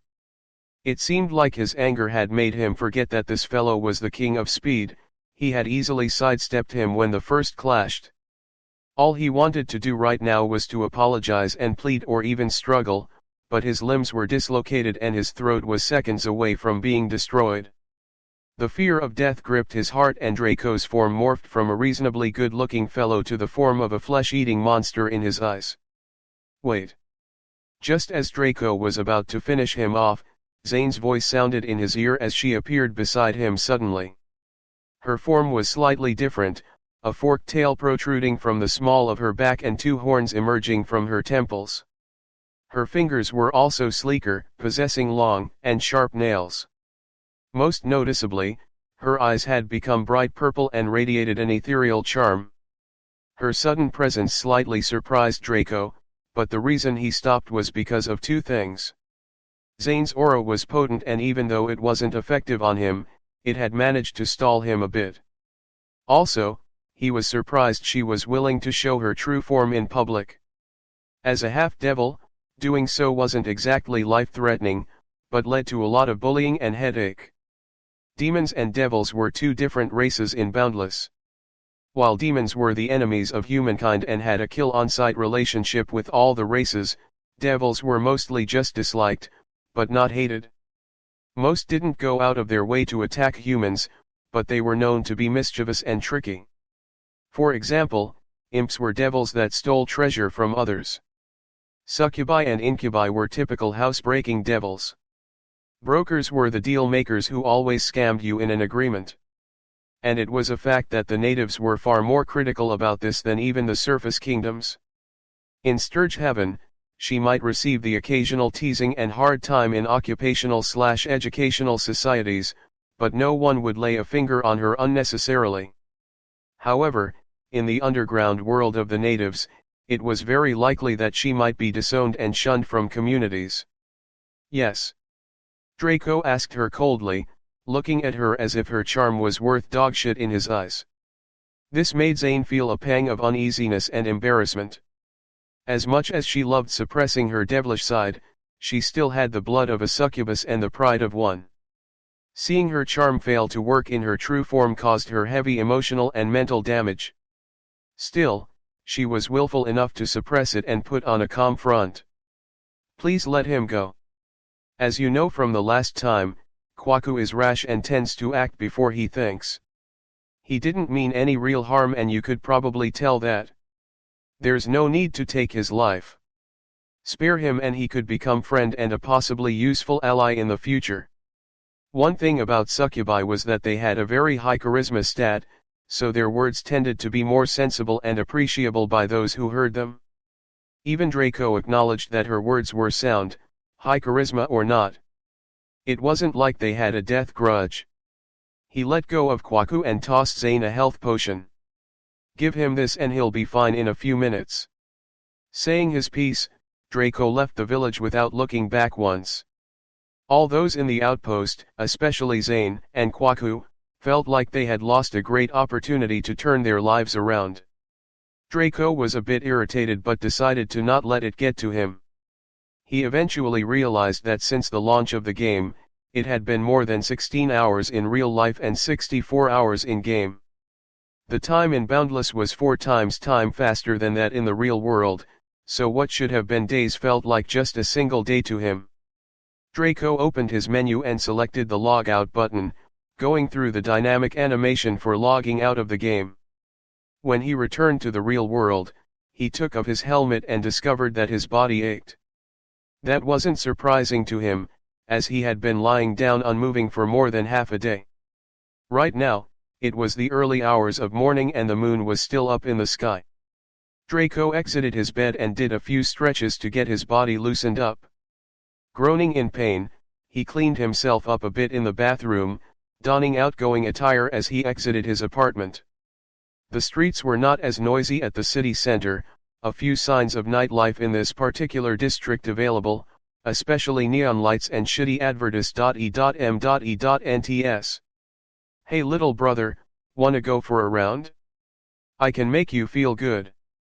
A hooker with overdone makeup and far too little hidden called out to Draco as he walked by. Draco looked at her and put on a thoughtful expression. Making a decision, he walked over to her. The hooker's eyes lit up as she thanked her stars. She had been struggling to get customers in this shitty part of town, but she had her own reasons for choosing this area despite her relatively above-average sex appeal. Young fellow, you truly have good taste. Big sis here can show you the true meaning of euphoria for $300 an hour. We can do anything you want, little brother. She coaxed with a sweet voice, pulling up her skirt to give Draco a peek of the goods.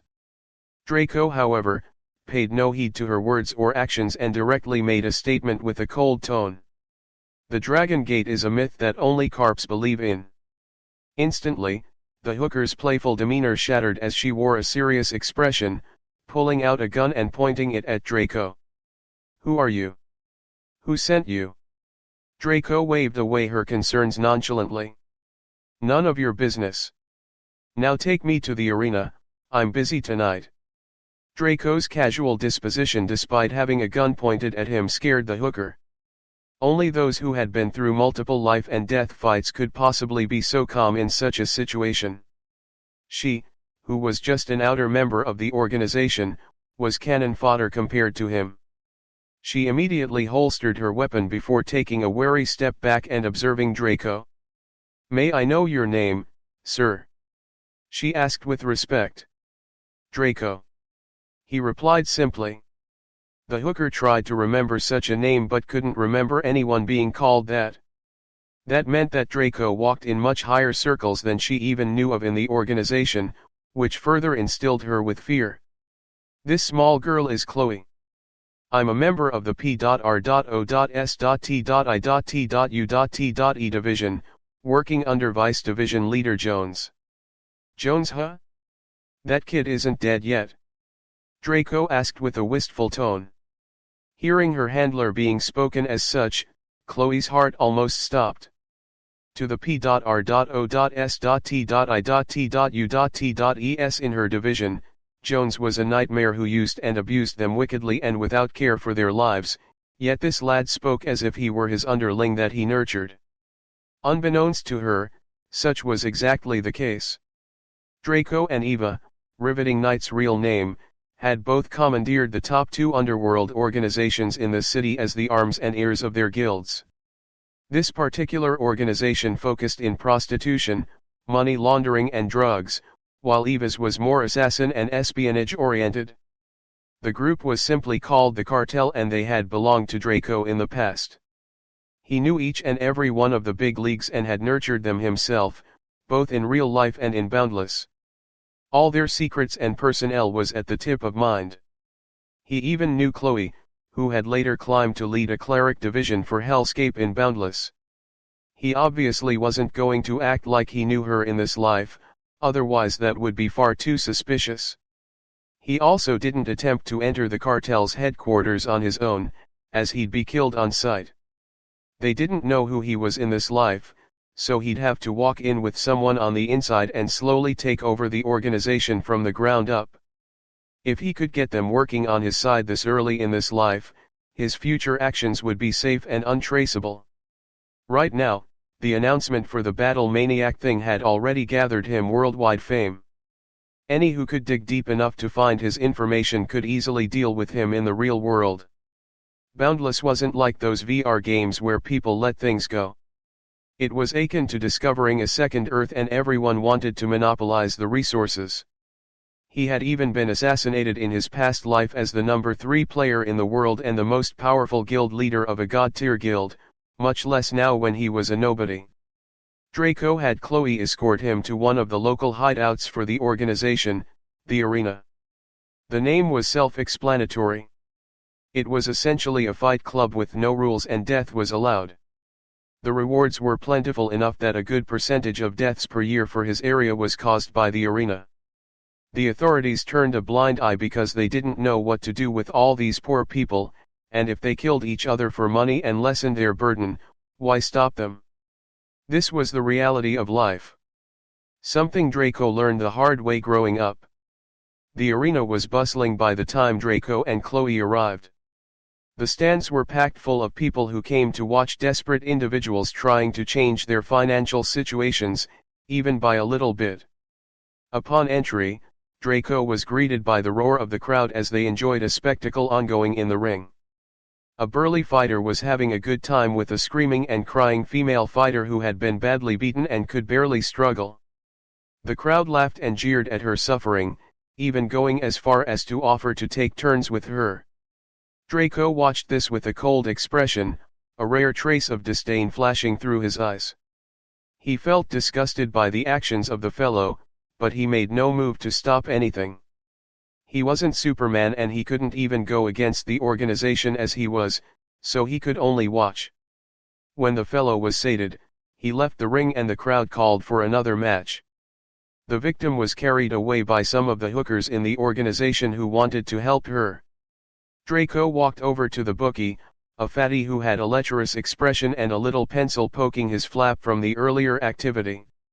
Draco and Chloe were incomparably disgusted, but knew better than to show it. With a neutral expression, Draco spoke to the fellow. "I'd like to sign up for the gauntlet."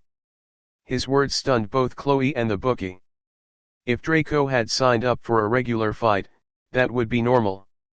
If he had signed up for a few rounds of fights, that would have been shocking, but acceptable. However, this scrawny kid asking for the gauntlet was mind-blowing. The gauntlet was the same as the survival mode in dungeons. You fought until you dropped and rewards were tallied based on your performance. Only, no one had even completed a gauntlet. Not because of difficulty, but because they were always killed by the fighters placed by the cartel. Chapter 16, The Five Generals. Their reactions to Draco's words weren't exaggerated. The gauntlet wasn't a mode that most chose for good reason. A young lad like this choosing such a method was the equivalent of jumping off a bridge to catch a passing sparrow. "Young boy, are you certain? If you die, no one will compensate your family." The fatty tried to persuade Draco with a look of ridicule on his face. He assumed from Draco's attire and body that he was a broke lad who hoped his death could force the cartel to compensate his family to keep them silent. Unfortunately, the cartel couldn't care less about some meager family. Chances are they would follow Draco to the afterlife if they even thought about reporting the cartel's activities. "Do I look like I'm joking to you? Are you going to register the match or do I have to see someone competent?" Draco replied with a cold tone. Chloe gave Draco a thumbs up mentally. With people like this in the cartel, you have to be forceful and dominant, or you'd be stepped on continuously. Only the strong have the right to argue for fairness in everything. The weak were destined to accept their abuse in this futuristic world. The fatty displayed a wary expression. Normally, kids like Draco would be hesitant to speak like this to him due to his affiliation to the cartel, but this lad even gave him an unfeeling look as if his mere existence were similar to that of an ant. Being a bookie, he was well versed in behavioral tics and habits, easily able to read people's thoughts through their body language. However, all he could see from Draco was dominance and superiority. What even terrified him the more was that this disposition was natural, not forced or even recently acquired. It was something this scrawny lad had possessed for a long time. Just who the hell was he? And he had Chloe following in his footsteps too. "No need, I can set you up. Your match will be next, since gauntlets are always given priority in the arena. If you manage to win up to every 10th match, the multiplier for your winnings doubles linearly." With a harumph, the bookie arranged for Draco's match before heading off to register it with the announcer and the fighters.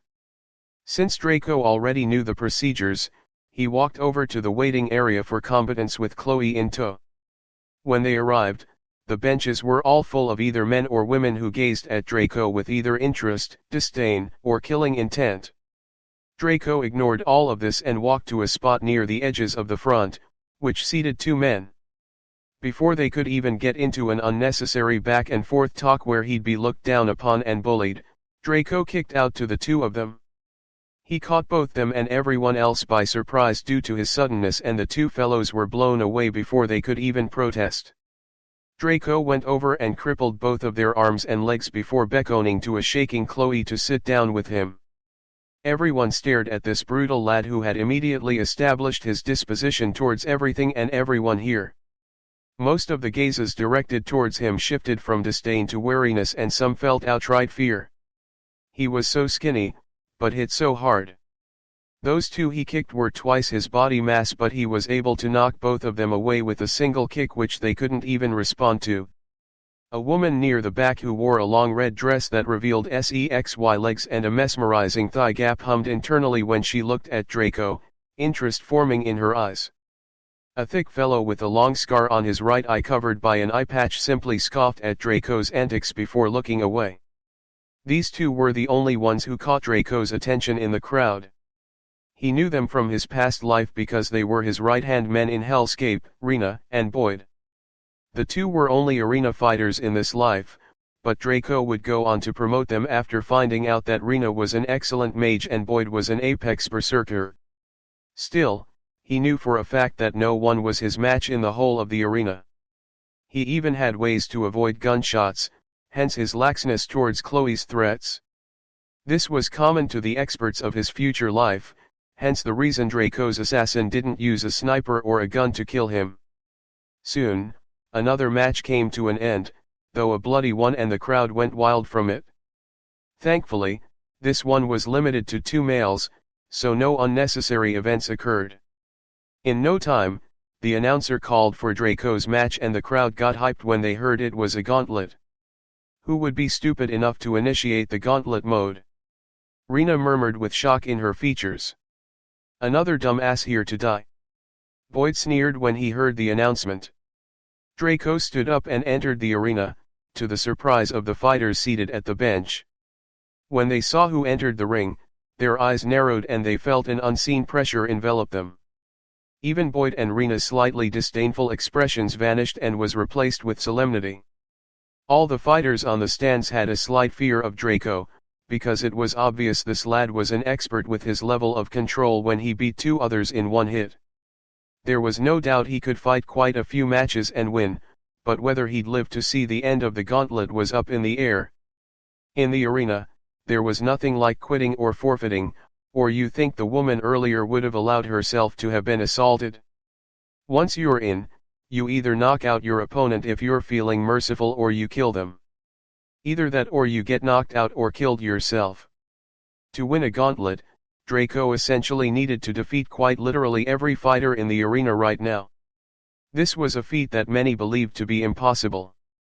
For the first match, we have this lad Draco going up against Garen the Wicked. The announcer bellowed with a bit of sarcasm in his tone. The crowd got hyped up when Draco's opponent entered the ring. It was essentially the same fellow who just laid waste to the woman earlier. He came in with abundant fanfare and a disdainful smirk on his face. Naturally, upon entering the ring, he started talking shit. Haha, lad. Why don't you do this? Break your arms and legs and castrate yourself and I won't have to dash. Before he could finish, Draco had already leapt forth to assault him. He had no patience for trash talking when he was on the clock. Every second was valuable until he built a solid foundation in this life. Garen was startled but revealed a sneer. Brat, I gave you a chance. Don't blame me for being nasty. The fellow let out a bellow as he opened his arms wide and charged towards the speeding Draco. Draco himself laughed internally from the fool's actions, sliding under his grapple and tripping his opponent. Garen fell face first to the floor and grabbed his broken nose in pain, but quickly attempted to get up. Draco didn't give him the chance as he flipped onto Garen's back and stood right atop his center of gravity. The crowd gulped as they came to the realization that Garen was finished. He couldn't even extricate himself from the position he was in and he himself realized this. His face drained of all color as he realized that death stood right over him. In Garen's eyes, Draco's scrawny and young body morphed into a monster with a wide smile and sharp teeth. "PP please, spare me and I'll serve you for life." Garen pleaded as his mind began to break down from fear. However, Draco wasn't even looking at him. His eyes were trained towards a certain person standing near one of the exits. It was a woman with bruises all over her body, and blood dripping between her legs still. She was helped by 2 scantily dressed women who watched the match with fear on their faces. However, the woman stared right into Draco's eyes expressionlessly. Even thought that was what was on the surface, Draco could see the sadness and anger deep down. Draco raised his leg and stamped down on the nape of Garen's neck with full force, killing him instantly, all the while keeping eye contact with the female fighter. The crowd became silent due to Draco's sudden kill. They all thought Draco would spare Garen, as he had some pull in the cartel as a fighter and a member. The female fighter nodded towards Draco and left the scene. She etched Draco's features in her mind before she left, never to forget him again. Draco wouldn't see her again until one of his most desperate moments. Who is next? Draco looked away once the woman left the building, satisfied with what he wrought. He didn't do it out of sympathy or any heroic feeling, but the simple belief in one good deed deserved another. Who knew, she may help him in the future thanks to this. Draco C.O.C.Ky words made the crowd go into an uproar as excitement filled the venue. This was too much. How could this scrawny fellow even compete against a heavyweight like Garen? And even killing him in one move. This was too exaggerated. The fighters in the waiting area felt their hearts go cold. They dreaded facing this fellow in a one-on-one fight. Most of them couldn't even fill the gaps between Garen's teeth, much less the monster who killed him easily. The bookie felt the onset of a headache. Why did this farce have to occur during his shift? Now he was going to have to find a way to get people to fight and kill this lad, but could they even? Most of the fighters in this particular branch of the cartel might not even be his match in a one-on-one. That's it? The fatty slapped his palm together as he came up with an idea. If he couldn't get someone to defeat him in a one-on-one, he could swarm Draco with enemies until he dropped. But of course, he couldn't just arrange something like that out of the blue. Putting aside the nature of the gauntlet, he didn't think he could get the fighters to agree to that without proper compensation. The bookie walked over to the announcer's booth and snatched the mic from him. "Lad, I have to admit, you have some crazy skills. None of the fighters here are your match, so pitting them against you is a waste of time for all of us." Draco agreed with the fatty. This was a waste of time. So why don't we do this? You will fight 5 of our best fighters at once. Of course, I won't let you do this for free. If you win, your payout would be 10 times higher than if you had won by defeating every fighter in this branch. The crowd became as shocked as they could be. This was maddening. The payout for completing the gauntlet was already extravagant, but 10 times that? Draco would become someone they could only see in their dreams. The bookie then turned to those in the waiting area. Of course, the fighter that manages to defeat this fellow will be paid very, very handsomely. Those who were previously hesitant felt a spark of bravery due to greed. If they could defeat this fellow, they would be set for a long time. Of course, they didn't think they had any hopes of killing him, but defeating him was a whole different ball game.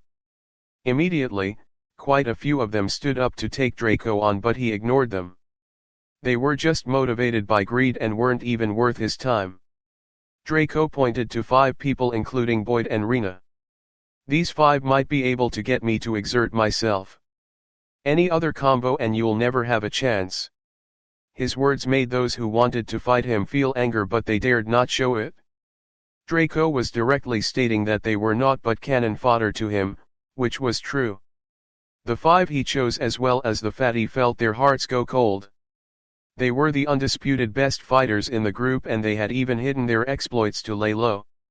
They only fought in matches that the cartel needed to be won at all cost. Yet, this fellow was able to point them out so easily. This showed that he had almost inhuman senses and an especially sharp perception. The 5 Draco picked out entered the ring and surrounded him with caution in their eyes. Their superior skills and experience told them that this fight wouldn't be a walk in the park. If they wanted to win, they would have to put in their 100% effort plus one more. Draco smiled menacingly as he leapt towards one of the fighters, a fellow named Cobra. He was a skinny fellow, even scrawnier than Draco, and had a weird posture that fit his name. Draco knew Cobra as well, him being Hell's Cape's best assassin player due to his absurd and unpredictable movements. Cobra tensed due to Draco's sudden charge but didn't back away. His pride as an expert wouldn't allow him to. Yes, he recognized Draco as an almost insurmountable wall, but he would still scra.p.e his palms and knees to climb it.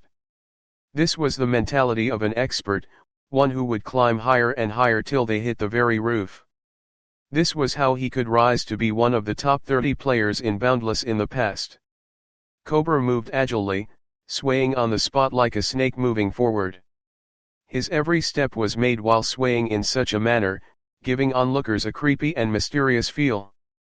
It felt like one would find it hard to tell where he would attack. Is he going for the right? Or for the left? Draco thrust out his left leg in a roundhouse kick, aiming towards Cobra's left knee. Cobra panicked and cursed in his heart when he saw Draco's move. Cobra's movement wasn't a learned technique, but rather a strange natural occurrence due to a misalignment of ligaments in his knee. As such, attacking that spot would limit his movements severely, as he needed to focus on it to defend his source of combat capability. It was the equivalent of someone being fast enough to attack Draco's sword arm.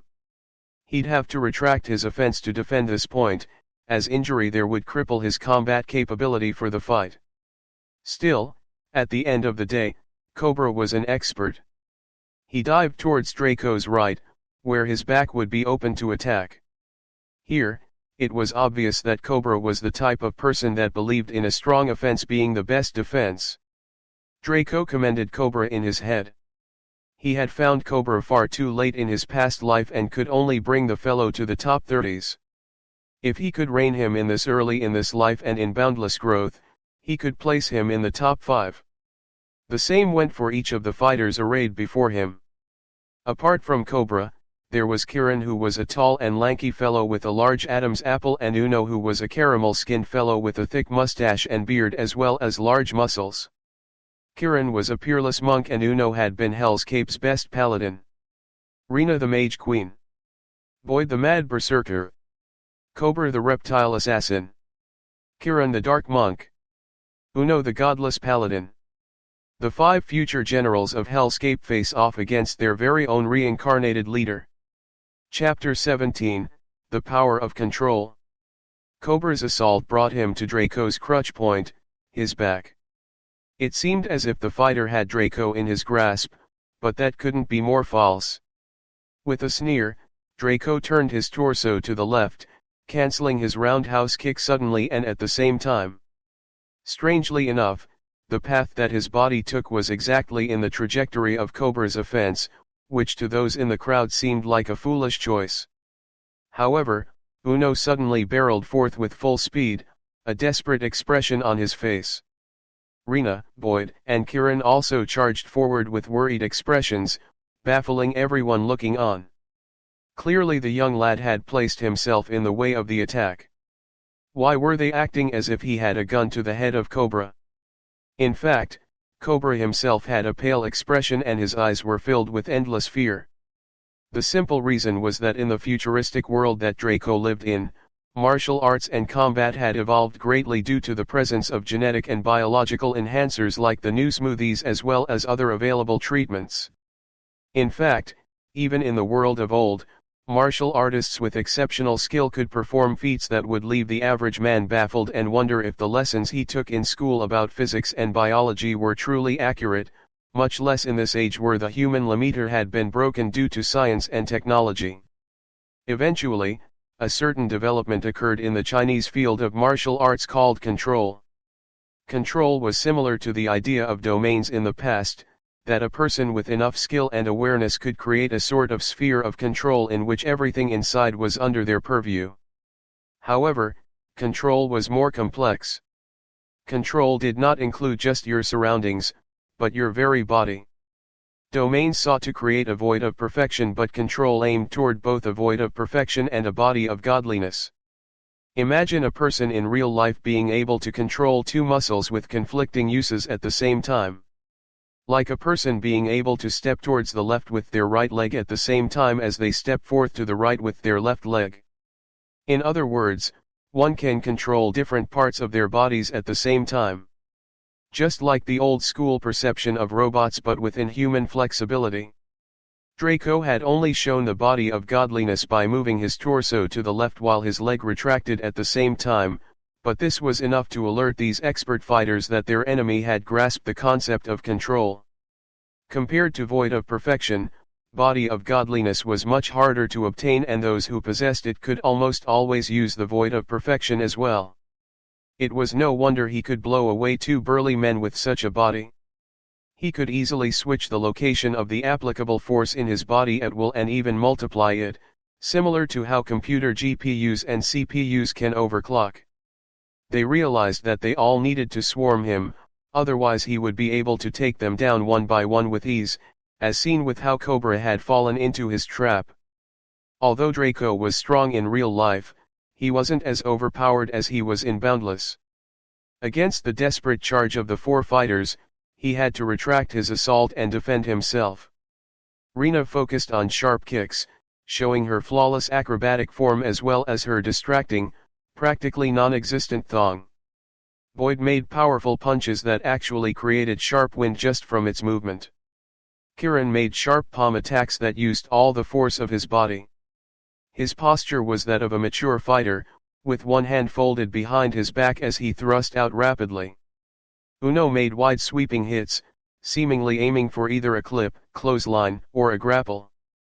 Cobra made finger thrusts that were always aimed at debilitating spots, especially crucial acupoints of the body. One hit would be enough to paralyze a foe. Draco had to deal with these frenzied attacks, and in his current body, this took up all his attention. He had to put in his all just to avoid their attacks and block those he could afford to block while managing stamina expenditure. Counter-attacking was off the table for him currently unless he used his void of perfection. But, using that would drain him even faster, mentally and physically. Just using the body of godliness alone felt like a puppy trying to drag a tree branch across a mile. He was tiring quickly and knew he needed to end it fast. But for some reason, his body started to tingle. This was the pleasure of exertion that most bodybuilders strive for. There's always a sense of exhilaration mixed in with fatigue when exerting the body during training, especially to those who hardly train. Since the body of Draco in this past life could never afford a gym membership, his scrawniness amounted to a lack of muscle and very low stamina. Luckily, he had been doing the occasional odd jobs as well as a few sit-ups and push-ups a day in order to maintain some semblance of fitness, so Draco commended his past self for that. Adrenaline poured into his body, numbing the pain and exhaustion, replacing it with excitement, focus and power. He felt like he could fight for hours, but he knew it was just the lie of the hormones. Every second he spent in this state would damage his muscles and body, till he could barely walk afterwards. The simple question was, should he activate the void of perfection and eliminate them?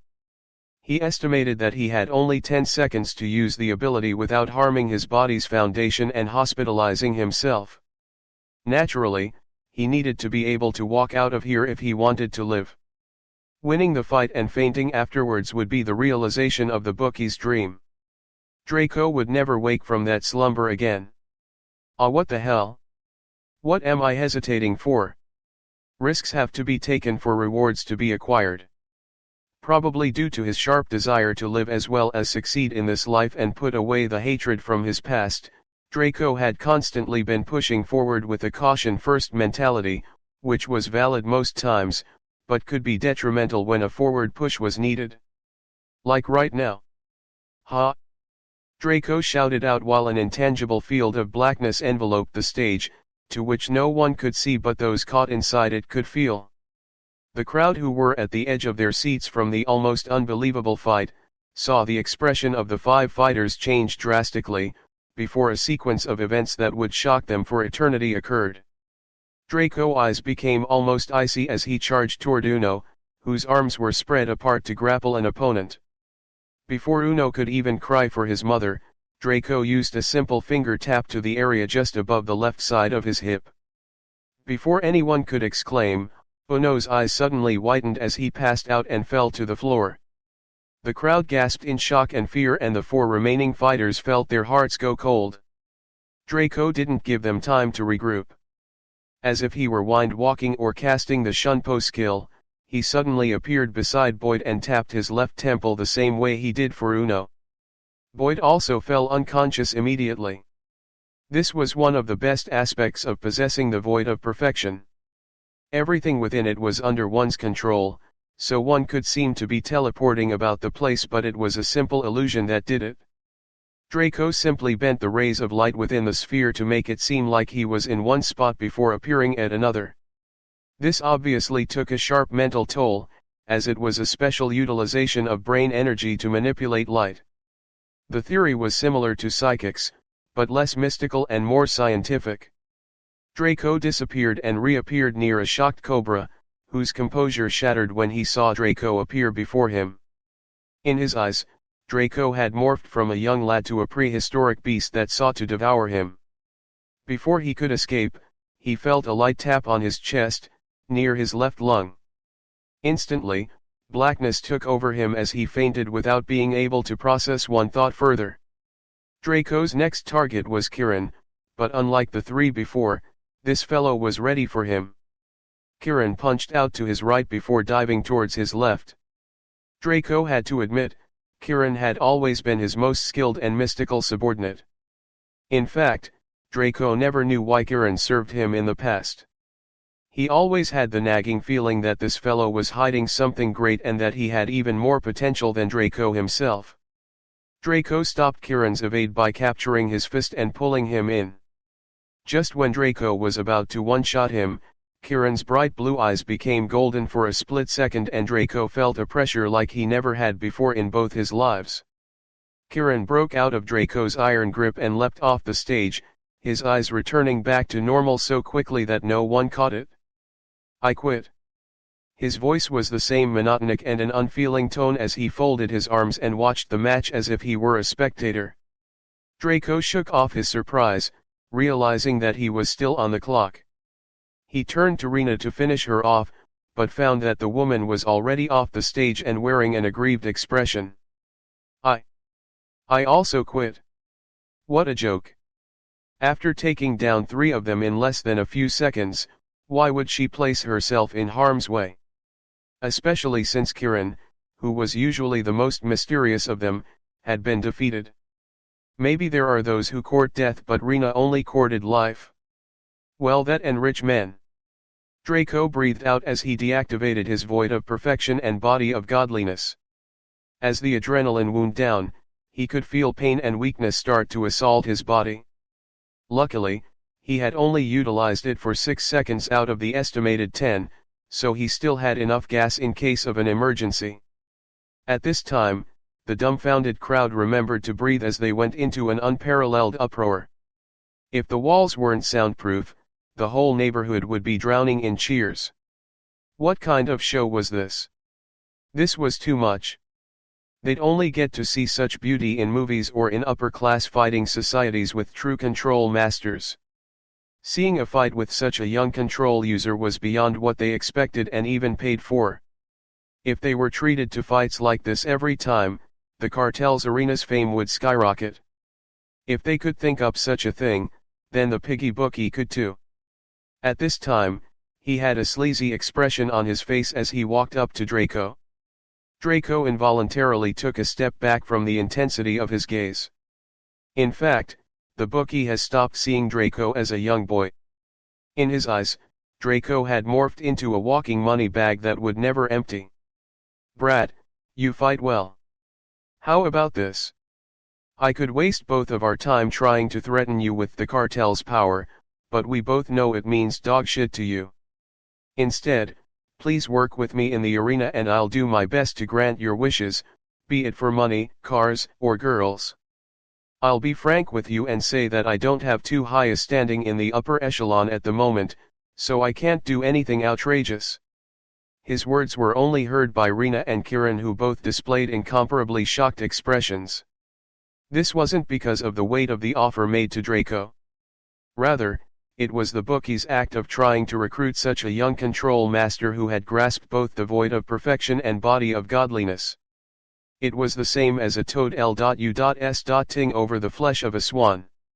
There were much bigger and powerful entities and individuals who would sacrifice their own daughters, or sons if Draco preferred them, just to recruit this young lad. That wasn't even counting the promises they would make him. To someone like Draco, whatever power would take him would make him above everyone else but below only one. That meant he would possess supreme power that was only below the head or old ancestor of the organization. Yet this madman wanted to give him what? Money. He could earn more just giving out tuition that he would ever make fighting here. Cars. A master of control didn't need vehicles to move around in this world. Girls. Heck, if he willed it, Rena herself would strip N.A.K.E.D just to get on his good side. Draco was success walking. It was hard to find a young control master who wasn't already betrothed from birth or tied to a certain force. Draco's future was inestimable, and anyone who jumped on the train would climb higher and higher until they could no longer see the ground. F.U.C.K. off. How could Draco not know what this fatty was thinking? He kicked him away with a disgusted expression on his face. He would rather die than work with such a shitbag. Draco admitted and recognized that he was an amoral or even an evil bastard, but at least he had standards. Draco then walked over to the three he knocked out and tapped the same areas he touched to knock them out.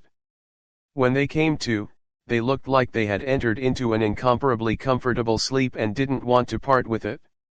Angrily, Draco kicked three of his future generals to their feet with an expression of "How can you be so carefree at this time?"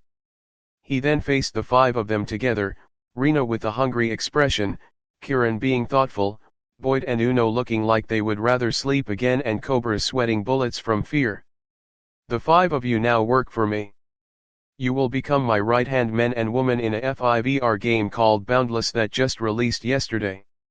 Buy the helmets as well as the master package and search for me at these coordinates in a maximum of 7 hours. I don't want to come looking for you later, or else." Draco knew these generals of his even more than they knew themselves. They weren't the closest of friends in his past life, after all his everything had been put into revenge. But he did have a closer relationship with these five than most others. "Understood." Kieran spoke for all of them as they started to head away. Draco just stared at his back as he replayed the scene of his eyes turning from aqua blue to hazel in milliseconds, granting him power and pressure than Draco couldn't even fathom. He made a mental note to investigate more into Kieran's mysterious abilities in this life. Just as he was about to bully the bookie into paying him his agreed price, Draco's expression changed from haughtiness to fear as he heard a voice nearby. "Oya, oya. What a cute little boy. Big sis here would love to eat you up, tee-hee." Chapter 18, Cario City. In this world, everything had its natural predator. A small fish feared a shark. The deer feared the lion. Draco feared this woman. In his past life, he didn't have it easy taking over this organization, even with his skill back then. It was through the help of the woman approaching him right now that he was able to succeed finally. But everything had a cost. For her, it was Draco himself. Her name was Maria and she was a cougar of sorts. Her strike zone was Draco's age and he ticked all her boxes as well as the ones she didn't even know she had. Naturally, she had repeatedly devoured young Draco until he felt fear. Now, the strange part was that if Maria went into a room full of celibate billionaires announcing that she'd take their fortune just for one round of sex, they'd agree without hesitation. That was how sexy Maria was. Her bust was unrealistically perky for its considerable size and her peach was like two watermelons smashed together. Her waist was thin and her arms were soft as well as luminescent. She wore a dress that was similar to Chloe's, a long one that barely covered her underwear and showed a considerable amount of peach. So the question was, why did Draco seem to disdain her and even felt fear? The answer was pretty simple. Draco was an evil bloke and as malevolent fellows go, he had quite a bit of an ego as well as an alpha male complex, as seen by his unbridled narcissism. The fact that he was the bottom in the relationship gnawed at his heart and shattered his self-confidence. Even though he was penetrating her body, her dominance and superiority penetrated his will to live. Of course, the Maria of this timeline had no idea who Draco was, but it was clear she was willing to find out. Draco didn't want that at all cost. Draco fled. Oh dear, Why did he run? Maria blinked with surprise, shocked by Draco's sudden escape. But then, her beautiful and full lips curled into a smile as her bright green eyes shines with interest. But no matter. No one who I want to devour can run from me. Draco returned to his ramshackle apartment while breathing heavily, clutching his knees as he gasped for breath. The him right now couldn't handle the stamina expenditure for running from the cartel area to his apartment so easily. Draco felt incomparably uncomfortable at the moment. Who was he? The third most powerful expert in Boundless and one of the most powerful men in the world. Even though he wasn't at that peak yet in this life, he still regarded himself as such simply because that was who he was, what he had forged for himself with his own hands. He would reach the same peak in this life and surpass it, that was a destined fact. It was only a matter of when in reality. But here he was, fleeing from a woman who made him feel a primal terror. Feeling depressed and incomparably stifled, Draco lay down on his bed and fell asleep instantly. The ability to do so was a form of mental conditioning he had to go through in order to unlock control. After all, if he couldn't control his own mind, how could he control his surroundings in the void of perfection mode? In the morning, Draco woke up almost the same way, no visible fatigue on his face. It wasn't that he had a perfect sleep, it was just that he didn't actually need to sleep per se. It was an already established fact that the act of sleeping was a mysterious facet of human biology, where sleep wasn't absolutely necessary, but still ordained by nature. Draco was simply obeying nature to avoid the fatigue of lack of sleep, rather than to rest in actual fact. After doing a few sets of exercises, Draco took a shower and ate instant noodles. If Rena could see Draco like this, she'd be flabbergasted as to how a control master would be living so drearily. Draco had the potential to be rich and enter bigger circles, yet he chose to live like this. In fact, it was the equivalent of seeing Lionel Messi or Usain Bolt living as janitor when they had the potential to be stars. Anyone would find it bizarre. But it was precisely because of this state of mind that Draco could do what he did. That was why the big fighters out there remained unable to fully master or even achieve control, leaving it for a select few. It all started from how the mind was conditioned. Draco strapped on the gaming helmet and aligned himself properly, logging into Boundless. After going through the same animation he had seen countless times over 2 lives, he finally spawned outside the town hall of stagnant Mosstown. Draco checked the time. He estimated that it would be about an hour for his generals to get all the necessary equipment and enter Boundless. Seeing as that was so, Draco had a few things to do then. Draco walked to the portal center of stagnant Mosstown. He planned to enter the cities and set up various things needed for the second part of his early phase plans. His target was Cario City. Most would love to set up in the capital city, Sturgehaven City, so Draco's choice might seem weird from a general standpoint. However, Draco knew things others had no right knowing. In fact, this knowledge stemmed from his own intelligence in his past life. When Darkrow unlocked the cities, Draco was still a Harvey. He had been beside Riveting Knight by chance, his level also reaching 10 despite his low status. That was when they finally noticed Draco's combat talent. The Draco at that time had made an idle speculation. Why did one of the main cities have the same name as the continent? This question had made many look at him like a simpleton. After all, it wasn't surprising for people to name things grandly, overestimating themselves. Hell, there were people naming their children Mercedes and Jewel. However, Riveting Knight pondered over Draco's words because she knew a bit more about the situation. The continent should have a ruling body that governs all the kingdoms and empires. Such a body wouldn't just allow any city to name itself after the continent. It was the same as hearing that the European Union tolerated France naming one of its most popular cities as Europe. Riveting Knight naturally wasn't going to bank everything on the words of some random Harvey, but she did decided to let a branch be set up in Cario City. She also moved Draco to that branch and promoted him to a normal member. That was the beginning of Draco's rise to power. Draco shook himself and cast away those memories. They were quite literally things of the past that no longer existed, and neither would they ever occur. He walked over to the city's lands commission, equipping his battle maniac title. The title gave a 3/4 discount on items and a 1/4 discount on immovable property as well as resources. Right now, Draco was here precisely for the latter. He entered the building and met with a reasonably pretty young lady in uniform who guided him to the booths. "Good day, my lord. What can we do for you?" the commissioner asked with a pleasant smile. "I'd like to purchase 3 plots of land in different locations and of different sizes," Draco replied while observing the aesthetical design of the chamber. "Not a problem, my lord. May I know the sizes and locations of each plot so I may draw up a quote?" Draco rubbed his chin as if he were in thought, when he actually already decided what to buy before he even began boundless in this life. 1 50-acre plot in the Noble District, 1 100-acre plot in the Central Boulevard, and 1 1,000-acre plot in the Guilds area. The commissioner behind the counter was startled for a second but hid his surprise quickly. Draco chuckled internally, not really blaming the fellow. His orders were exceptionally heavy.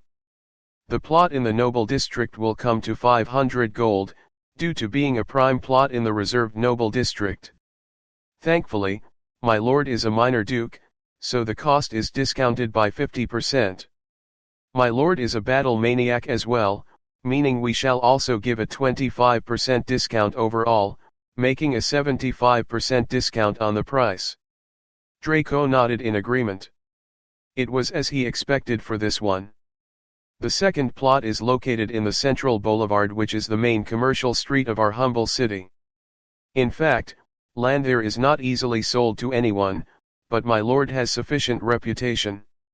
We shall grant it at 300 gold. Here too, a discount of 25% is applicable. Huh, that was much cheaper than Draco expected. Then again, it's not the same as him trying to buy land for a shop 7 years into the game in his old life. Naturally, the value of land always appreciates, and when a horde of immortal adventurers entered your world, land became all the more precious. This was the undisputed advantage of unlocking the cities earlier. In a month's time, Draco might not even be able to afford it even with a discount. Only powerful guilds with deep roots can shoulder the cost. The final plot is in the Guilds area, and such land was pre-allocated for the coming of immortal adventurers. The cost of a 1,000 acres of land is 50 gold, but my lands commission would like to gift it to his lordship as a token of friendship, the commissioner stated with an amicable smile. Draco was naturally stunned. What a good guild, being able to gift such a large plot of land to curry friendship. Draco was also surprised by the fact that his titles played more than a technical role. It seemed as if NPCs could naturally understand the weight of different titles and give priority to those with rarer or more politically powerful titles. Draco was unaware just how powerful his battle maniac title was. While he may complain about the exposure it gave him, that same exposure would grant him endless benefits. Everyone in the world of Boundless knew of his name, the immortal adventurer who was highly regarded by the universal superpower, the war maniac Pavilion. Who would dare to not give him face? In fact, the act of gifting him a measly 1,000 acres of land for friendship would be seen as insulting to those in the know, but Draco had no idea of that and rather felt gratitude. Truly, the ignorant knew no better. The total cost of everything would come to about 350 gold after discounts. Would you like us to put in a follow-up application for the Trade Skill Association? Yes, please. I hope to construct a private residence on my noble property, a commercial shop in the Central Boulevard, and a guild hall on my guild property. All at the highest possible levels too. Draco's request could be seen as outrageous. Most would buy the simplest version of a building and grind for designs to upgrade it as they leveled up. But Draco outright wanted the most expensive available. Simply madness. The prices would climb from being a few hundred gold to a few thousand platinum. Even Draco knew he didn't have the money for that yet, not by a long shot. But he did know where to get it. Draco paid the commissioner and traded a few pleasant words before leaving the Lands Commission. Next, Draco sauntered over to the Adventurers Guild. In there, the design was more minimalistic than the lavish Lands Commission as well as the Merchants Guild, but it was still pleasing to the eye. The counters here were numerous in number and had a larger patronage for obvious reasons. To the sides were screens that contained a variety of available quests in different categories. Draco walked over to a board that had no one standing before it, not because the jobs were unattractive, but because of the opposite. The rewards listed could allow a man to build a whole kingdom of his own, but naturally, the difficulty was scaled accordingly. The title of the board was Death Quests because no one who accepted it could come back alive. Naturally, the name would change soon as more immortal adventurers tried their luck. After all, they couldn't truly die like NPCs. Draco selected the most difficult of the quests available, which was to subjugate an outpost in the Paradise Lands. This was the name given to the resource-heavy area that the War of Attrition was currently being fought. Naturally, Draco was already a participant of this war, but he didn't see why he couldn't get some hefty rewards for it. Zane's outpost had taken a massive loss and it wouldn't be much for Draco to wipe them out. In fact, this made the quest sound easy. Why wouldn't a rank 2 fellow simply accept the quest and wipe out an outpost full of rank 1 natives? The reason it became a death quest was because there was a proper military outpost under the surface that was mobilized when the outpost was about to fall. These troops were obviously the reason the Adventurers Guild had been stuck in a stalemate all this while. Naturally, Draco wouldn't accept something he couldn't handle. He had a few ways to wipe out the outpost and escape with his life, respawning not included. It seemed that this time around, Zane had drawn the short end of the stick. After going through the acceptance process, Draco exited the Adventurers Guild with a smile on his face. Suddenly, Draco got a message in his inbox. It was from Rena. "Hey SEXY boss, we're here in this game thingy. We followed your lovely instructions and spawned in a dreary town called Stagnant Moss, terrible name in my opinion. We're waiting on you to make a dashing appearance, hugs and kisses, love, Rena." Draco face-palmed. He just remembered how annoying Rena's texting habits were and her infuriating tendency to flirt as well as use emoticons. With a sigh, he archived the message and prepared to head to the portal center when he suddenly remembered something important. Draco turned to face the city hall with a serious look on his face, something he rarely displayed. This was simply because he finally had to do something symbolic that he had been putting off for reasons he himself did not understand. It was finally time to create a guild. Chapter 19, A New Guild. Upon entering the hall, Draco was ushered into a large chamber with a lot of desks manned by harried clerks. The decorations were rich as well as mildly expensive and the general look reminded Draco of a typical bureaucratic office, but styled in medieval tones. Everyone was busy and there were queues everywhere. Of course, by virtue of Draco's title as Minor Duke, he didn't have to join these tedious procedures and was led directly to the city lord's office.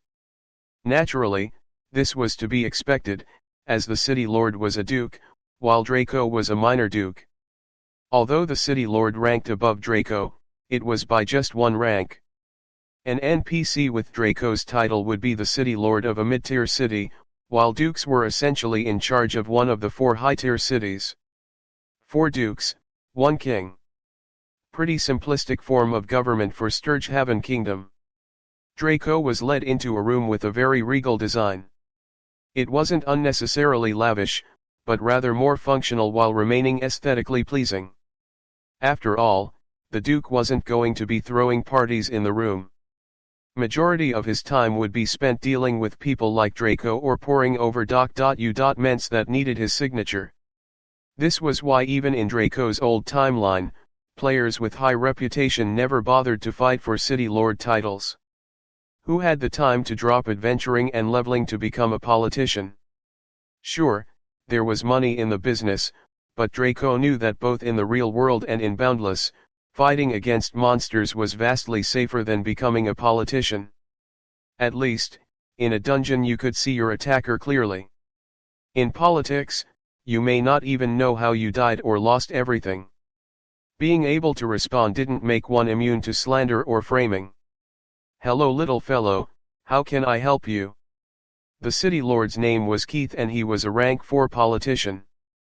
Politics was considered a class, and that was exactly why players had to drop adventuring, as the class barred such things with serious penalties. Keith was a middle-aged man with an average face and a lean build. He had a scholarly appearance with a slightly wrinkled face as well as rectangular glasses that hovered over the bridge of his nose. His most notable feature was his blonde, messy hair, but his eyes were a dull brown. Nevertheless, Draco knew that Keith was no pushover. In fact, he had even referred to Draco as little fellow. Most would see this as an insult, but Draco knew Keith's personality as he had been based in Cario City for a long time in the old timeline. "Hello, Lord Keith. I'm here to create an immortal adventurer guild." Draco's reply was simple and without needless ass-kissing, to which Keith secretly gave a thumbs up. Still though, Keith found it strange that Draco would need to see him personally for such a small thing. Then again, his station was a lot higher than most. "All right, that should be easy enough to handle. What would the name for your guild be?" Draco paused. This was something he had been considering since he had reincarnated into this world. The name of his old guild was Hellscape, and while normally using the same name would be a good idea, here it wasn't. The name Hellscape was tied to Draco's thirst for vengeance against Eva. After achieving his quest, that name no longer held meaning to him and rather would tie him down to old concepts. After all, this reincarnation was a proverbial second chance at life. Draco considered a few names. As a villainous fellow, Draco's interests lay in darker themes and aspects. While he may not run a dark guild, his guild, like the Hellscape of old, would be running very close to that line. An intimidating name was necessary. "Let's go with Umbra." Draco decided on that name because it was Latin for darkness. It would serve as a fitting name in the future, especially when his guild eventually rose to the top. As to whether others would like to use that name or a guild with that name already existed in another Vermo and would be migrating here, that was too bad. If they disliked it, they could come find Draco so he could relieve them of their lives and some items. "Umbra, huh? Sounds terrible, but it's not my guild. Let's get this done." Keith replied with a disdainful expression. Draco could only smile bitterly. Why disparage the name? It wasn't that bad after all. Soon, Draco received the relevant notification for his efforts. "Congratulations for creating a guild. Access to guild bank. Access to guild warehouse. Access to guild store. Access to guild arena." The acquisitions were self-explanatory. The guild bank was where players deposited money for the guild's usage. Access to withdrawal depended on the set permissions made by the guild master and or relevant officers. The guild warehouse was where materials and equipment were stored. The guild store was the interface in which guild members could purchase materials and or equipment from the guild at a heavily discounted cost depending on their rank and contributions to the guild. The guild arena was a casual area where guild members could either spar or fight against training dummies. These were basic things that came with the founding of a new guild. Naturally, a guild also had to pay taxes to the authorities based on its reputation and activities. The guild also needed to maintain a certain number of members or it'll be shut down. A guild could rank up and grow from its basic form and acquire new features. The rankings for guilds was based on reputation with the authorities. A Tier 0 guild was the basic kind, which Draco currently possessed. To rank up, he'd need a lot of reputation, but with the kind of quests he planned to fulfill, that wouldn't be a problem. Author's note: check the miscellaneous info for details on guild rankings. Nodding to Keith, Draco took leave of the office. On his way out, he made sure to tip the fellow who led him to the Duke quite heavily. Once outside the city hall, he opened his guild interface. Name, Umbra. Tier, 0. Reputation, 0. Members, 1.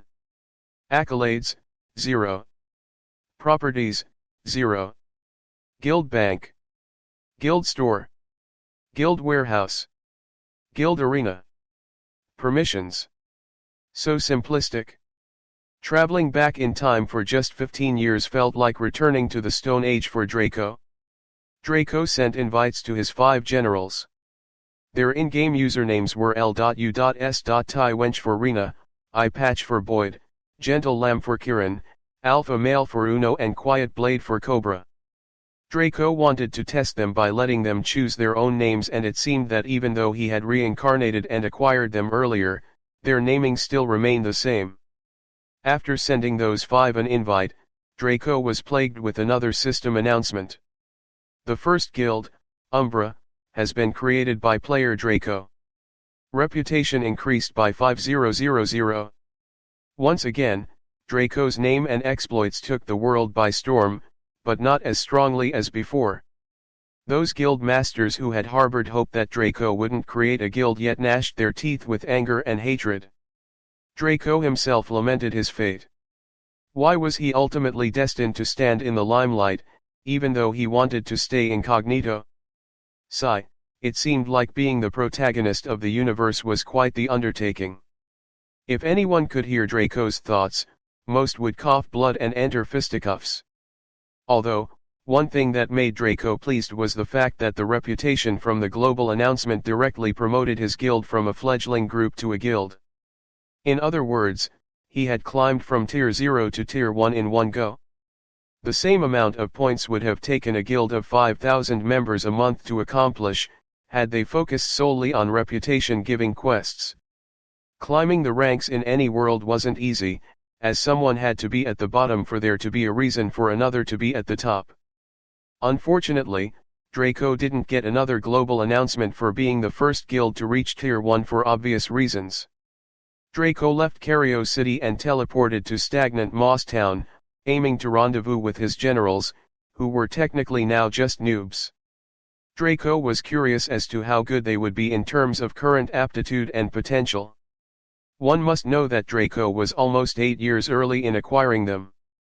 Who knew what had happened to them in those 8 years in his past life that made them the cream of the crop?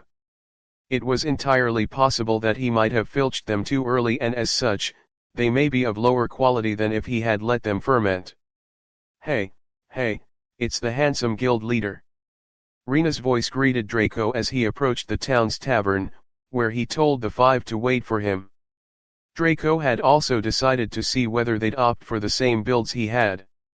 Of course, since they wouldn't get their classes till level 10, he just wanted to see the angles they'd tilt to. Unsurprisingly, Rena was holding a staff with a ruby red gem on top, her fiery red robe hugging her tight curves, a deadly sight that had most eyes riveted on her with nefarious intent.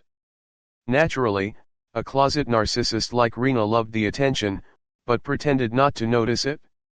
Her short black hair and sharp crimson eyes made her visage striking to most. Boyd wielded a poleaxe that seemed heavier than his own body weight easily, his attire a mishmash of hard leather and iron armor. His classic eye patch was on his right eye, as well as a black bandana wrapped around his head. Uno was dressed in full plate mail, only lacking a helm to top off the outfit. His armor was a dull grayish color instead of silver, because he liked muted colors as opposed to brighter ones. He had a hammer and a shield equipped as his weapons. Cobra was in tight leathers that made Draco shudder from just how much of his body it displayed. It was almost as if he were some sort of fanservice to people who were oriented to him. He had dual daggers with jagged edges, the best for leaving wounds that wouldn't clot easily. His outfit had no hood though, similar to Uno's lack of a helm. Kieran looked no different from Nakayu in his Daoist monk robes, which were of an obsidian black color. His indifferent expression made it seem like he was apathetic to what happened around, but Draco knew better. Finally, you louts are here. Did you accept the invites I sent you? Rena, who had become the group's self-appointed spokesperson, answered for them all with a charming smile. We did. The name you picked is crappy, but still serves the purpose. What exactly are we supposed to do now? The other four become attentive at this point, because they were also curious as to why Draco would make them enter this game when there were much more important things in the real world. Well, I'm planning to take you lot through a few dungeons and teach you how to play your respective builds. I'm disinclined to let you bunch figure things out on your own with your collective IQ. The five of them felt a bit miffed by Draco's insulting tone, but they dared not show it. Rather, a bit of excitement welled up in them because from his words, it seemed like he wanted to train them personally. This was a control expert, one who only existed in the topmost echelon of current society. Handsome boss, just take us where you want to. We promise to give our everything to you, even our chastity. F.U.C.K off to a corner. F.U.C.K, woman, do you believe this grandfather won't kill you right here? Idiot woman. Rena's promise was met with a variety of responses, most of them negative. Only Kiran refused to respond, while Cobra gave her a filthy look and some sharp words. Uno and Boyd, however, expressed their opinions fully. Draco and Rena chuckled from the response, finding the whole thing amusing. All right you lot, follow me. We're heading to a 10-man party dungeon called Ursa's Cave. Draco directed them through the town towards the outskirts. The players they passed by only observed their group because of the outstanding beauty that was Rena. And her attitude too, didn't help. If anyone made catcalls to her, she'd either laugh at them or make a sultry remark, setting fire to those fellows' hearts and giving them false hope. Essentially, by the time the party had reached the mouth of Ursa's Cave, they had more than 30 other fellows tagging along, hoping to get to second base with Rena. Naturally, Draco and the other fellows felt the onset of a headache. In fact, if it wasn't for Draco trying to lay low after making the global announcements, he'd have slaughtered them all. Heh, L.U.S. Ty wench, why do you follow these losers? Come with us and discover what it means to have the best possible team available. Some random idiot began disparaging Draco's group in order to win Rena's attention. The others who followed behind had considered doing so, but they didn't know who they were dealing with. It was better to be safe than sorry in these situations. Teehee, if you can defeat my boss and make him kowtow to you, this big sis wouldn't mind spending some personal time with you. Rena's provocative words made the fellow's heart beat faster. His brain's logical center had long been hijacked by the agents of L.U.S.T, rendering him little more than a fool at this time. He laughed uproariously while licking his lips, excitement in his eyes. Sister wench, you better remember your promise. This gentleman will now beat up your boss so bad that his future generations will call me ancestor. Suddenly, Draco's steps paused as he turned to view the fellow who spoke those derogatory words with furrowed eyebrows. I dare you to repeat those words. His voice was so cold that it made the 5 generals who knew him feel their hearts sinking into the abyss. While they might not have spent much time with Draco, they had yet to hear him use such a tone when speaking to someone. Ha ha. What? Are you angry? Are you upset? This daddy here said that after I'm done with you, your very descendants will call me ancestor, while they term you as a sinner. What the F.U.C.K will you do about that, huh? The fellow, in his current state, felt the confidence of king and emperors as he continued to mouth off. In fact, he planned belittle Draco a lot more to get him angry, but he felt a strong hand clamping his mouth as his feet suddenly dangled in the air. When he looked down, his heart sunk as he realized that the fellow he had been making fun of currently had his hand over his own mouth, a dark and deadly look on his face.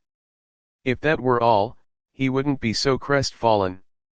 It was the simple fact that he, guessing from the shocked reactions of the onlookers, and everyone else didn't even see him move. Like a bucket of cold water splashing over his head, his L.U.S.T was quenched and his mind regained reason. When he ruminated on his actions till now, he realized he had been a fool. He had offended an expert just for a one-night stand that might not even happen. Naturally, he tried to beg for forgiveness or even apologize for his words, but what could he say when Draco's iron grip was currently clamped around his mouth? You have two choices. I can take my time to torture you before feeding you to animals, or you can delete your account and sign a contract that will prevent you from ever playing Boundless in the future. Draco's cold words made everyone take a deep breath. Too cruel. Too vicious.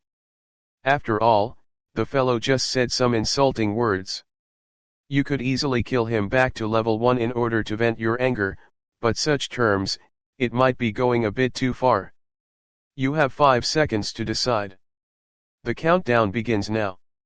Chapter 20, The Fate of a Monster is to be played with. As Draco began his countdown, the fellow felt his heart constrict. If his regret could be quantified, it would be enough to drown an ocean. His mind was whirring at abhorrent speeds, thinking up ways to defuse the situation. Unfortunately, Draco's cold voice counting down the seconds robbed him of that hope. 5. 4. 3. 2. Panicking, he made a gesture pointing at his constricted mouth.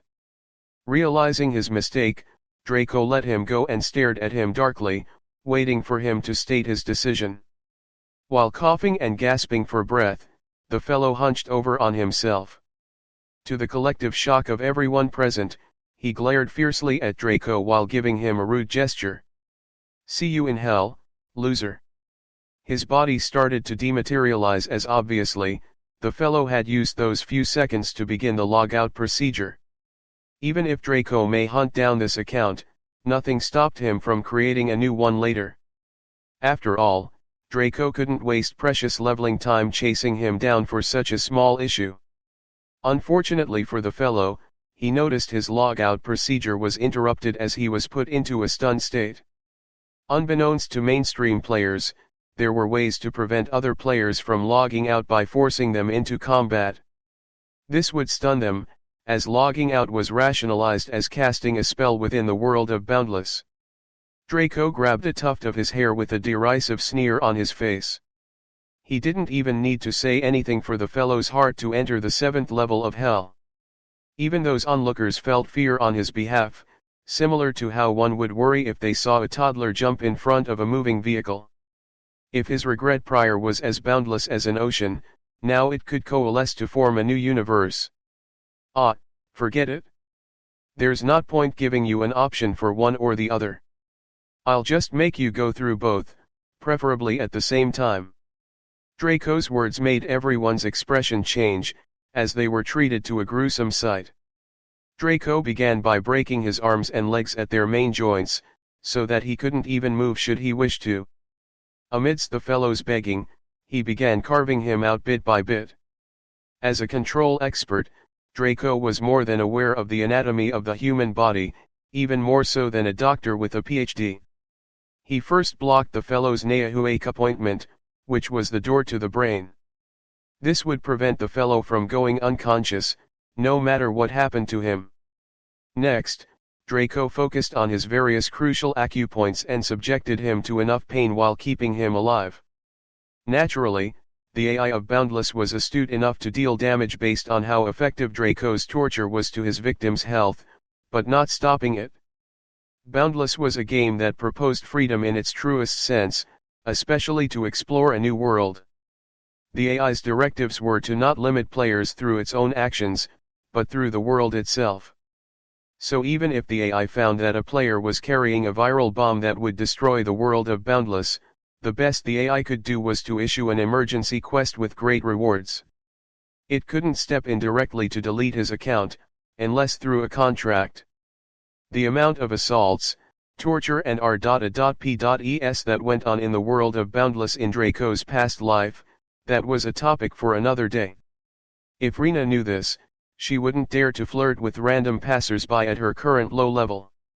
In fact, in his past life Draco didn't want to remember that event because even as inhumane as he was, his blood lost all its color remembering what was dealt to her. Remembering that event made Draco lose his boiling anger and he ceased his gruesome acts with a dark look on his face. He took a step back and looked at what he had wrought with an indifferent expression. He didn't enjoy nor did he hate it. It was what it was. At least, that was what Draco wanted to tell himself. His expression became one of a grimace when he saw the fellow's pathetic shape and his wailing cries. In his past life, he had justified every goddamn evil he had committed to his hatred and thirst for vengeance. The end justifies the means, he told himself. Even though he had bottom lines, he occasionally crossed them if the situation called for it. But here, there was no hatred nor any excuse for his actions. His main motivation now was to climb to the top, and doing so didn't warrant petty evils like this. For the first time in both timelines, Draco felt a bit of disgust towards himself and his actions. No person in the world could remain the same. Everyone's mannerisms, personalities, and ideals changed over time according to stimulus. It was at this point that Draco began to change from what he formerly was into something new, something unique. Naturally, he didn't recognize it, as most people failed to notice changes in themselves unless people pointed them out. Get lost. I've lost my mood. With a sigh, Draco left those words before heading into Ursa's cave with his now silent party, who followed him mutely. Today, they had gotten a taste of their boss' darker side, and once bitten, twice shy. They were now more fearful than respectful towards him. When they entered the dungeon, the game notified them that they were in a separate instance dungeon for a minimum 10-man team. The area was a well-tunneled cave with torch brackets containing lit torches along the walls, providing light to those who spelunked its depths. Before they delved deeply into the tunnels, Draco turned towards his party. They abruptly stopped as wary expressions were displayed on their faces. It was as if Draco were a spider that had bared its front legs, ready to leap into attack. Sighing internally, Draco faced Rena specifically. You saw what happened out there. This game doesn't protect one from torture, abuse, or... If you continue fooling around, your fate will be miserable. Draco's blunt words made her face pale, and the fellows beside her became dismayed. Ever since they had entered the game, they had been secretly marveling as to how realistic it felt.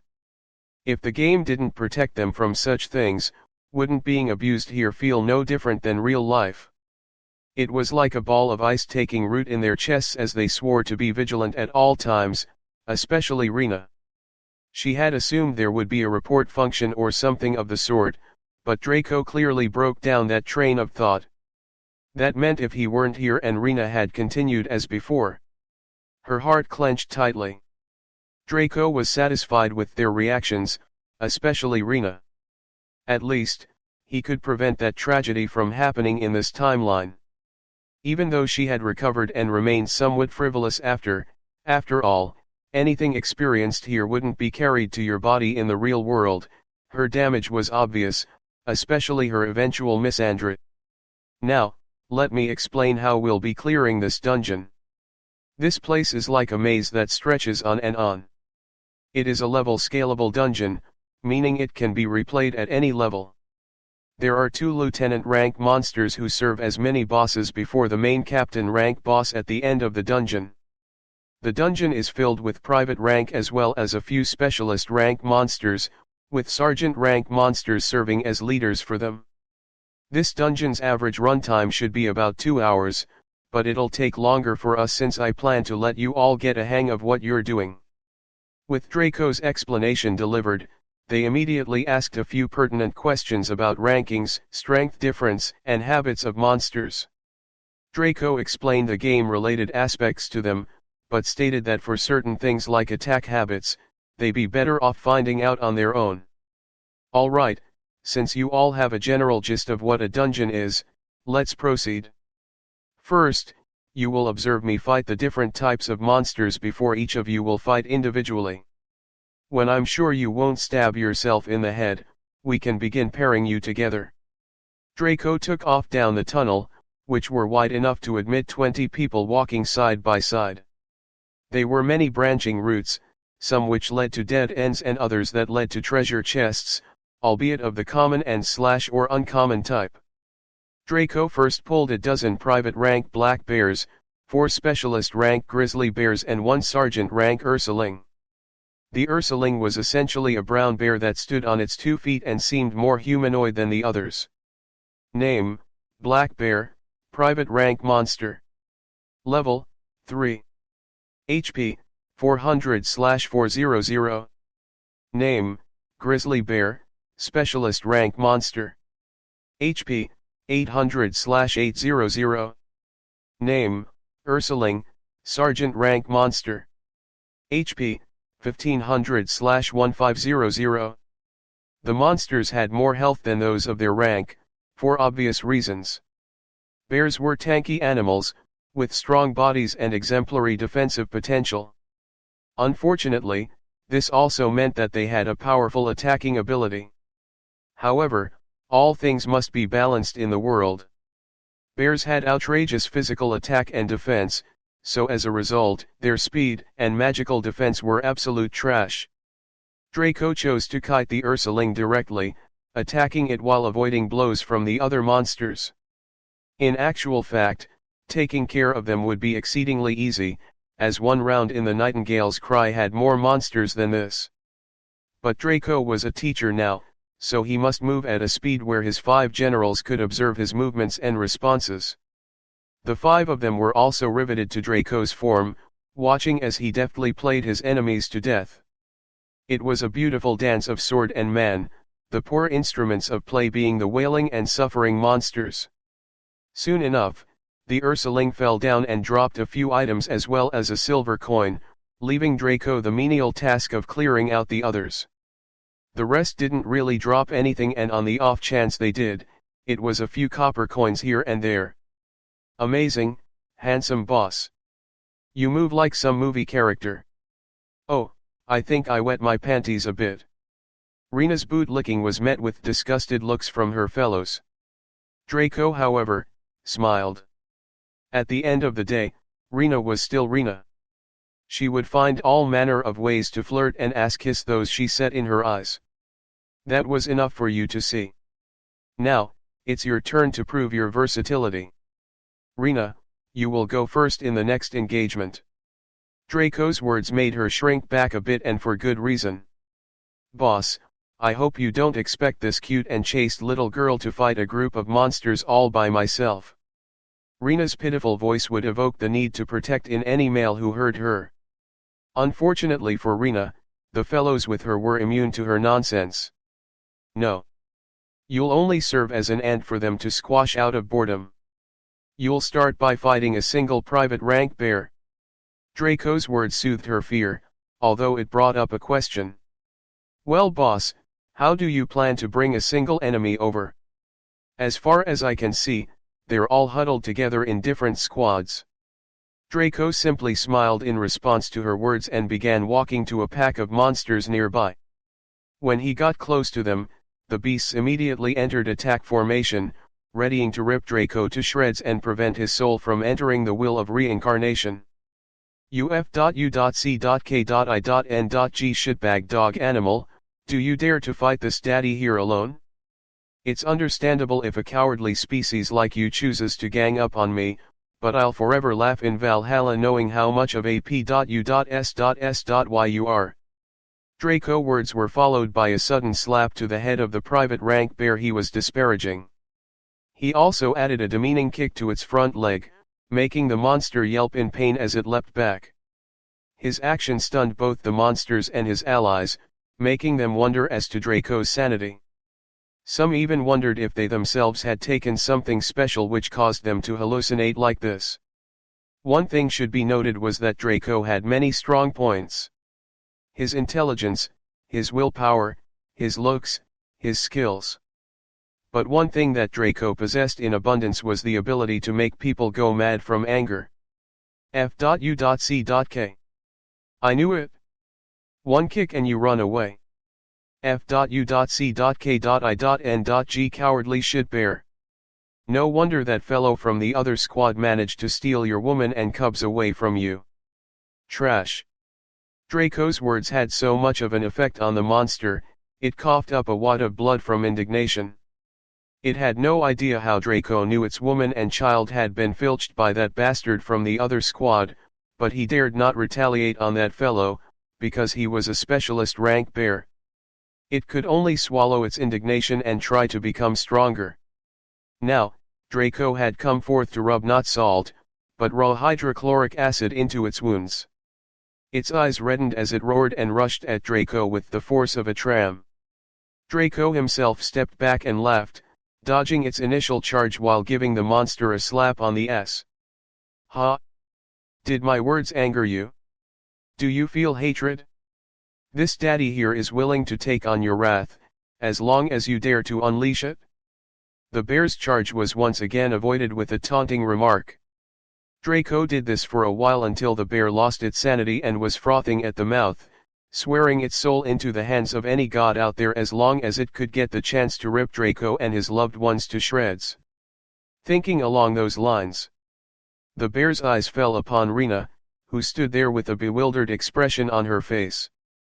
Its face revealed a malevolent, toothy smile as it charged towards her with gusto. No. Not her. Draco's pleading voice made the monster feel like its decision had been the right one. Patting itself on the back for being the great entity it was, it burnt more stamina to add more power and speed to the charge. Rena's expression changed drastically as she leapt back and began chanting a spell. When she saw the act between Draco and the private rank bear reach this point, she realized she was being played with, almost as bad as the monster itself. Fire magic, flash flame. Her incantation completed as she cast the uncommon fire magic skill, Flash Flame. This was a speedy implosion of heat energy at a certain point. The energy in a fixed area commusted in and of itself, functioning like a small explosion. That was the essence of this spell. And the private rank bear got to taste what it felt to be in the trenches during World War II as a common foot soldier. The explosion sent it flying into the air, blood and charred flesh spraying all around.